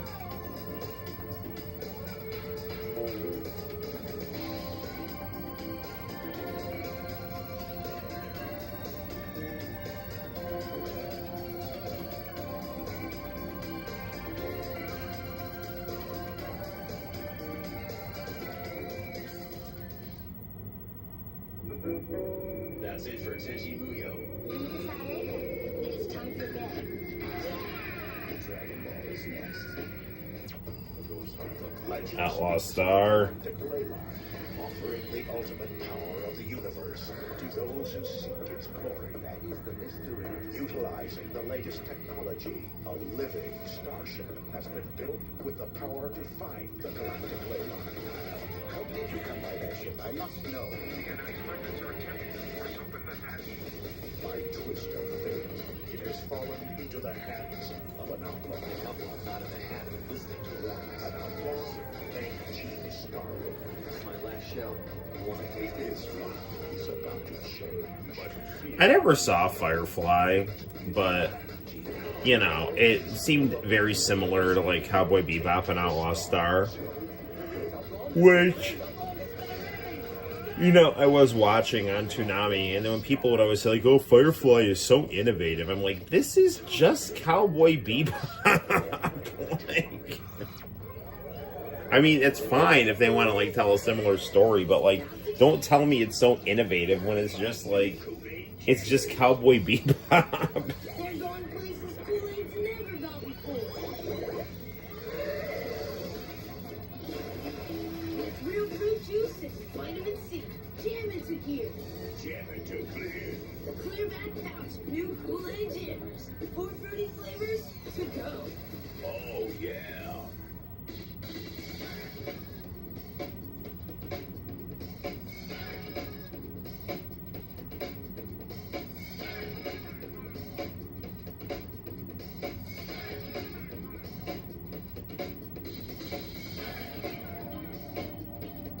Think smoking makes you look cool?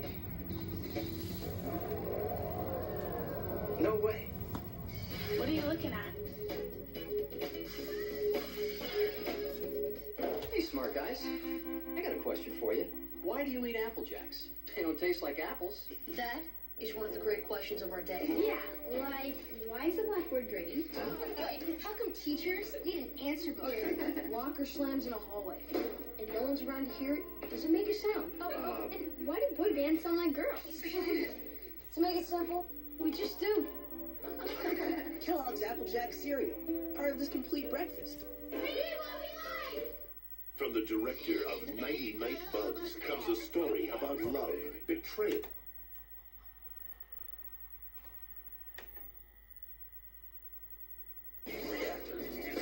Wait a second here.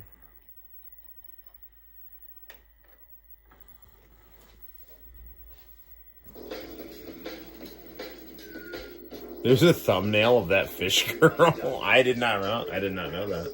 All new full-length episodes of Reactor. Record of Lodos War, Star Blazers, At Labor. Those are good anime there. Plus interactive games and music videos. Toonami Reactor Enhanced Video. The future is now. The two...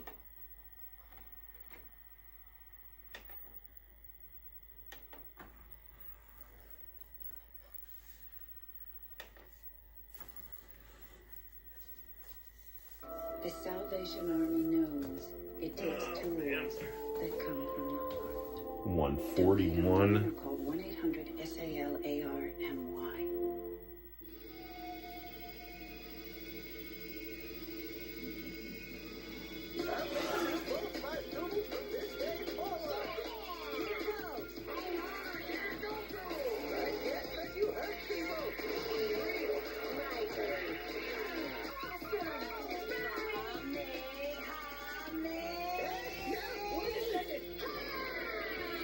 I just love fighting.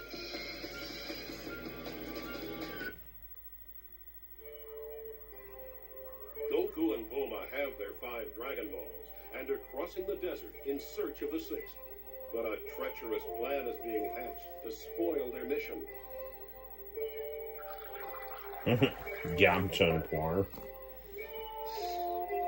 Let's get going, Poir. We can't let those 3 slip through our fingers. But what about the girl, Yamcha? Remember? Leave that to me. I got a plan.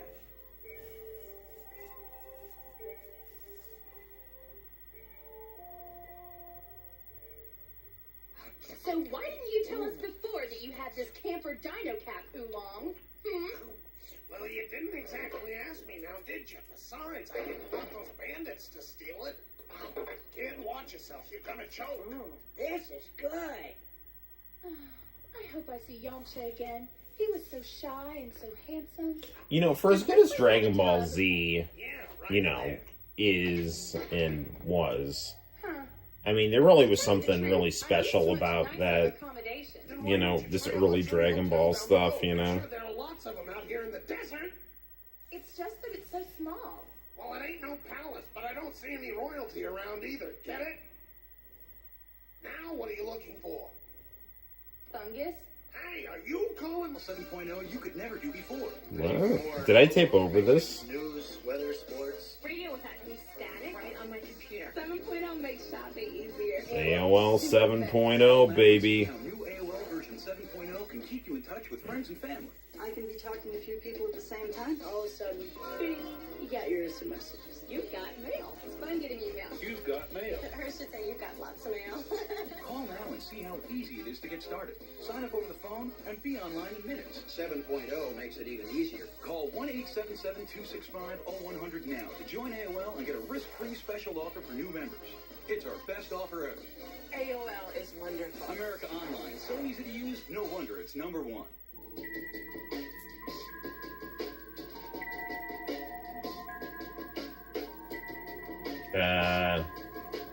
So like, what is this? What is next here?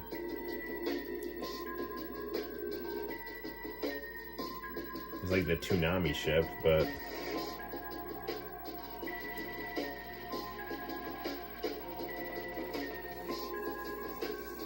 yeah, I remember the April Fools when they showed Toonami, and the internet like actually put all differences aside to really like just lobby for Toonami to come back.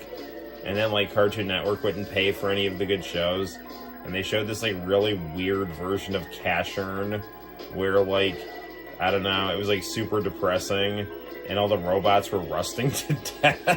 And it's like, I guess this is better than nothing.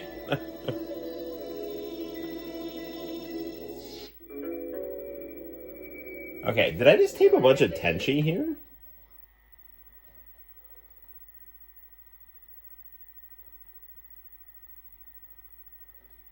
Alright, I'm gonna just fast forward here just because it is knocking around 2 o'clock here.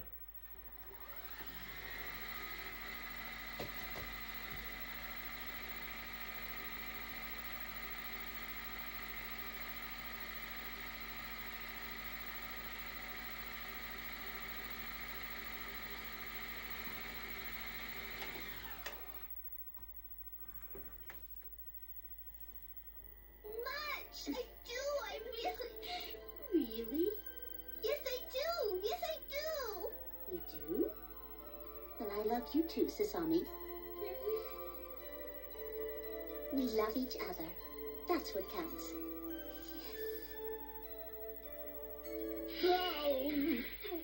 Tenchi?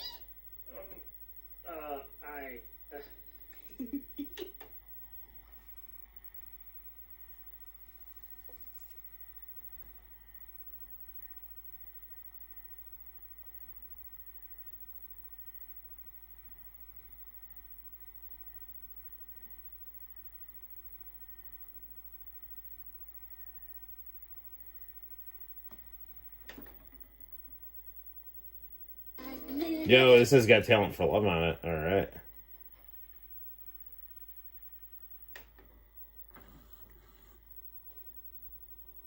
Everything. Well, don't argue like that.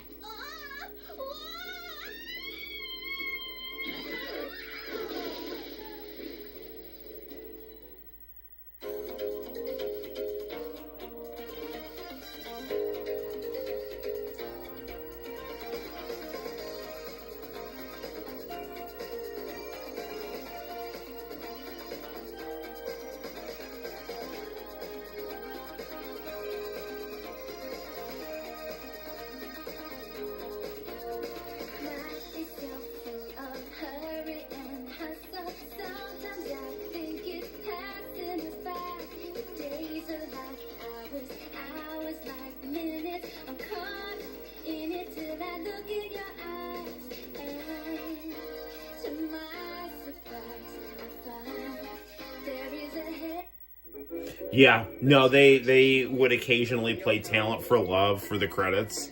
That's how I learned about that song, and I really liked it. Did I just, like, tape a bunch of Tenchi on this tape? I think that's what I did. Yeah, it's more Tenchi. Which, I mean, you know, I love me some Tenchi. Let's see what else I got on here.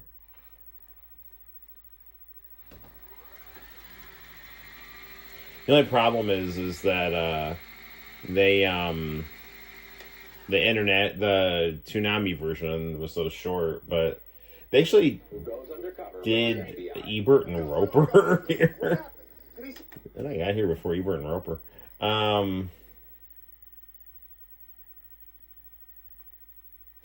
The international channel broadcast of Tenchi did play Talent for Love, and it had Ryo-Oki and a big carrot.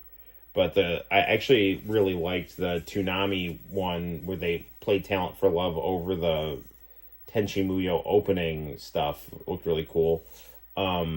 But they only played like, you know, a few seconds of it, which always like pissed me off because like, you know, they would, you know, never, they'd play all these like commercials and bumpers and stuff like that. And so like, yeah, that's cool. But like, can we like show the actual music here? Boy, you were a lot nicer when you were a carrot, you know? I heard that. That should do it. Don't kill Oolong. Now to finish the job with my power pole. It's gonna whack us. Don't worry, I'm not gonna hit you. All right, what else we got here?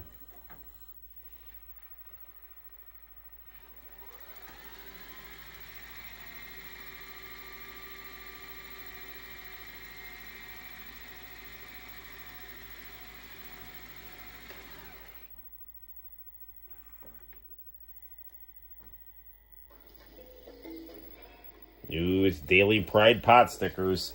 This has to be an episode of Hey Hey Hey.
Okay, so what game are we playing here? We got, this looks like Morning Masume and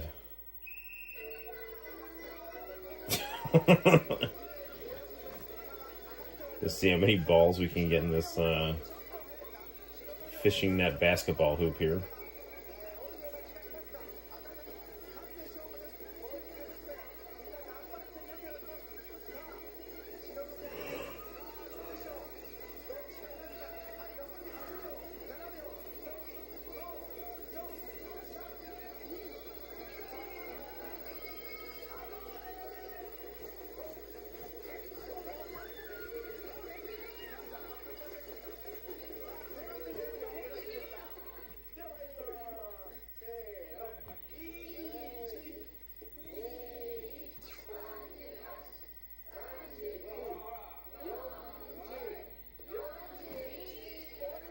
Yeah, Macha wins that one, man. Or Hamachan, I mean.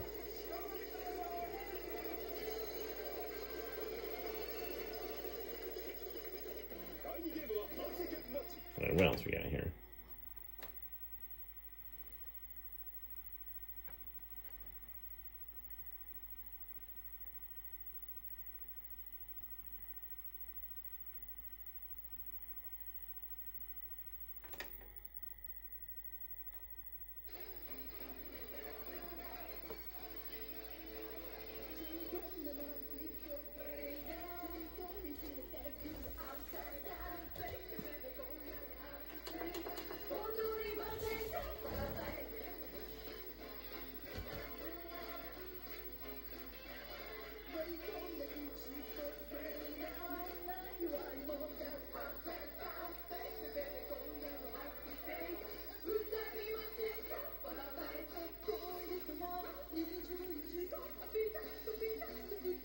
There's something like, you know, turn of the millennium Japanese swing music being performed by women in zoot suits.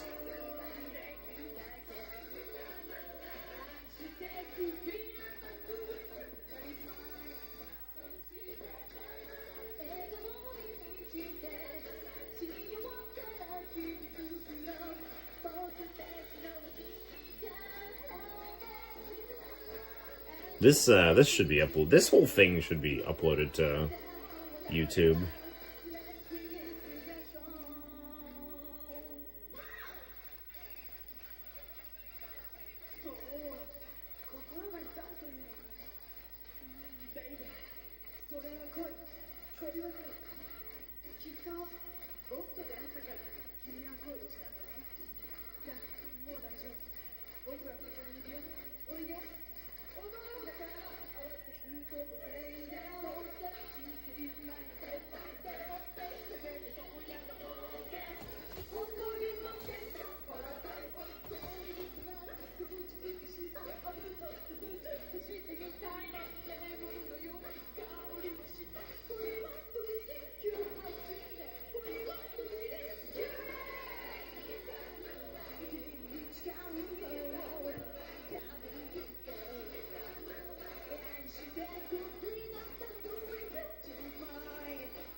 Oh, it's not over. You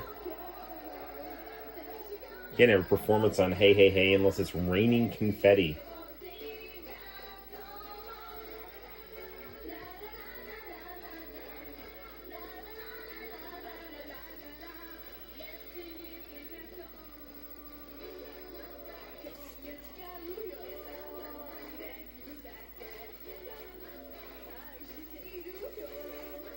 Man, I sure still a way I could watch shows like this, you know, like now.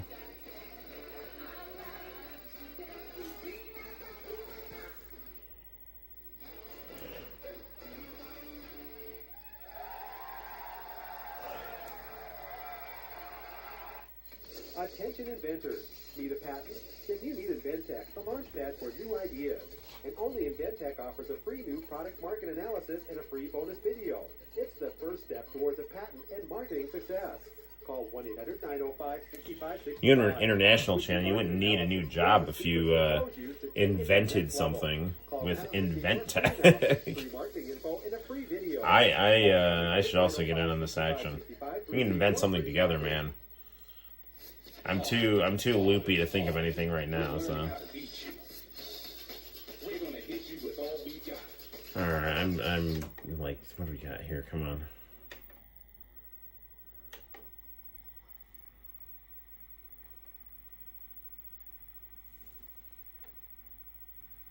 I gotta go to bed. I'm thinking like maybe like one more thing here.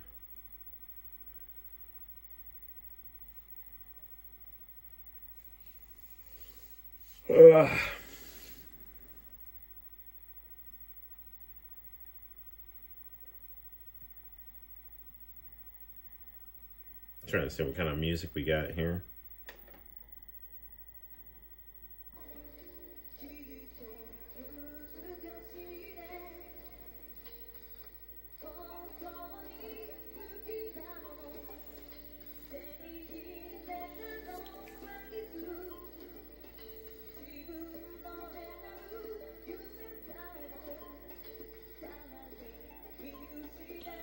Oh, I would totally go Morning Musume for like a Super Bowl halftime show. Dude, one time I was at SUNY Cortland, right? I'm like listening to J-pop and like no one else is listening to J-pop. And I had a class in the Dowd Fine Arts Gallery where they did a lot of the art classes and some of like the dance classes and things like that. And I remember like walking to my class and they were playing Love Revolution 21. Or was I at Binghamton? Was I at Binghamton when they were playing that? I want to say it was at Dowd, though. But I remember I was like, are they playing Morning Musume?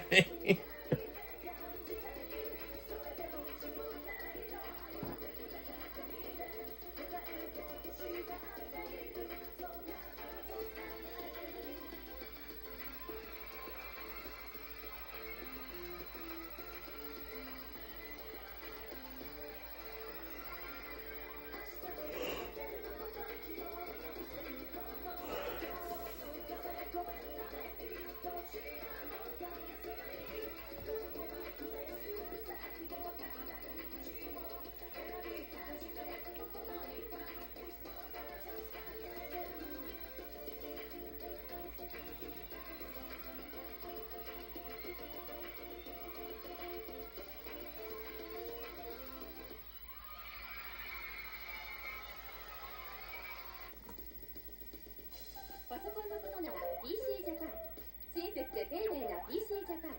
インターネット、ウェブサイトも PC ジャパン。お問い合わせは1888 PC ジャパンまでどうぞ。右向け右、左向け左。 Dude, I love eating raw tofu. Like, when I say that, people are like, you know, that song is their magnum opus. It is so good. She makes me want to listen to it right now. いつも出来たての美味しさが生きてるんです。へえ。みずみずしたタイト版ハウス木の内パンフ。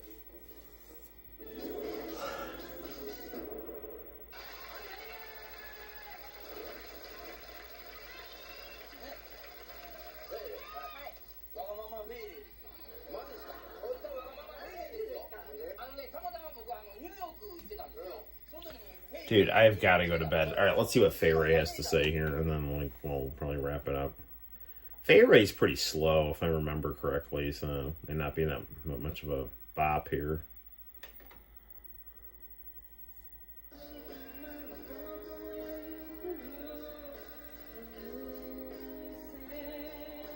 A cooking stream. The cooking stream will be me eating raw tofu. I do need to do a cooking stream. I can, like, cook some things. Not much, though.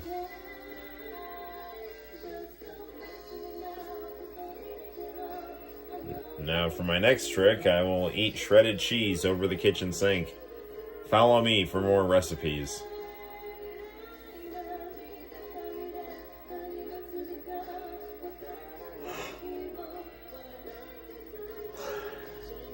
All right, no offense to Fay Ray. Like, do we have... I want to see if we have something, like, more poppy here toward the end here. Because I'm getting tired here, but... Okay, no, it's not. Let's see what the credits are here.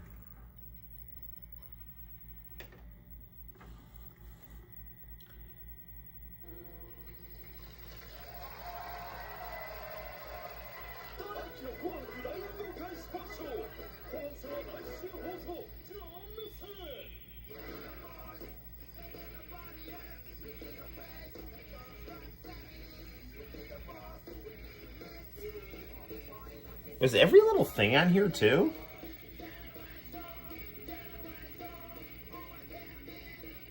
I bet they were on earlier in the show. I love every little thing.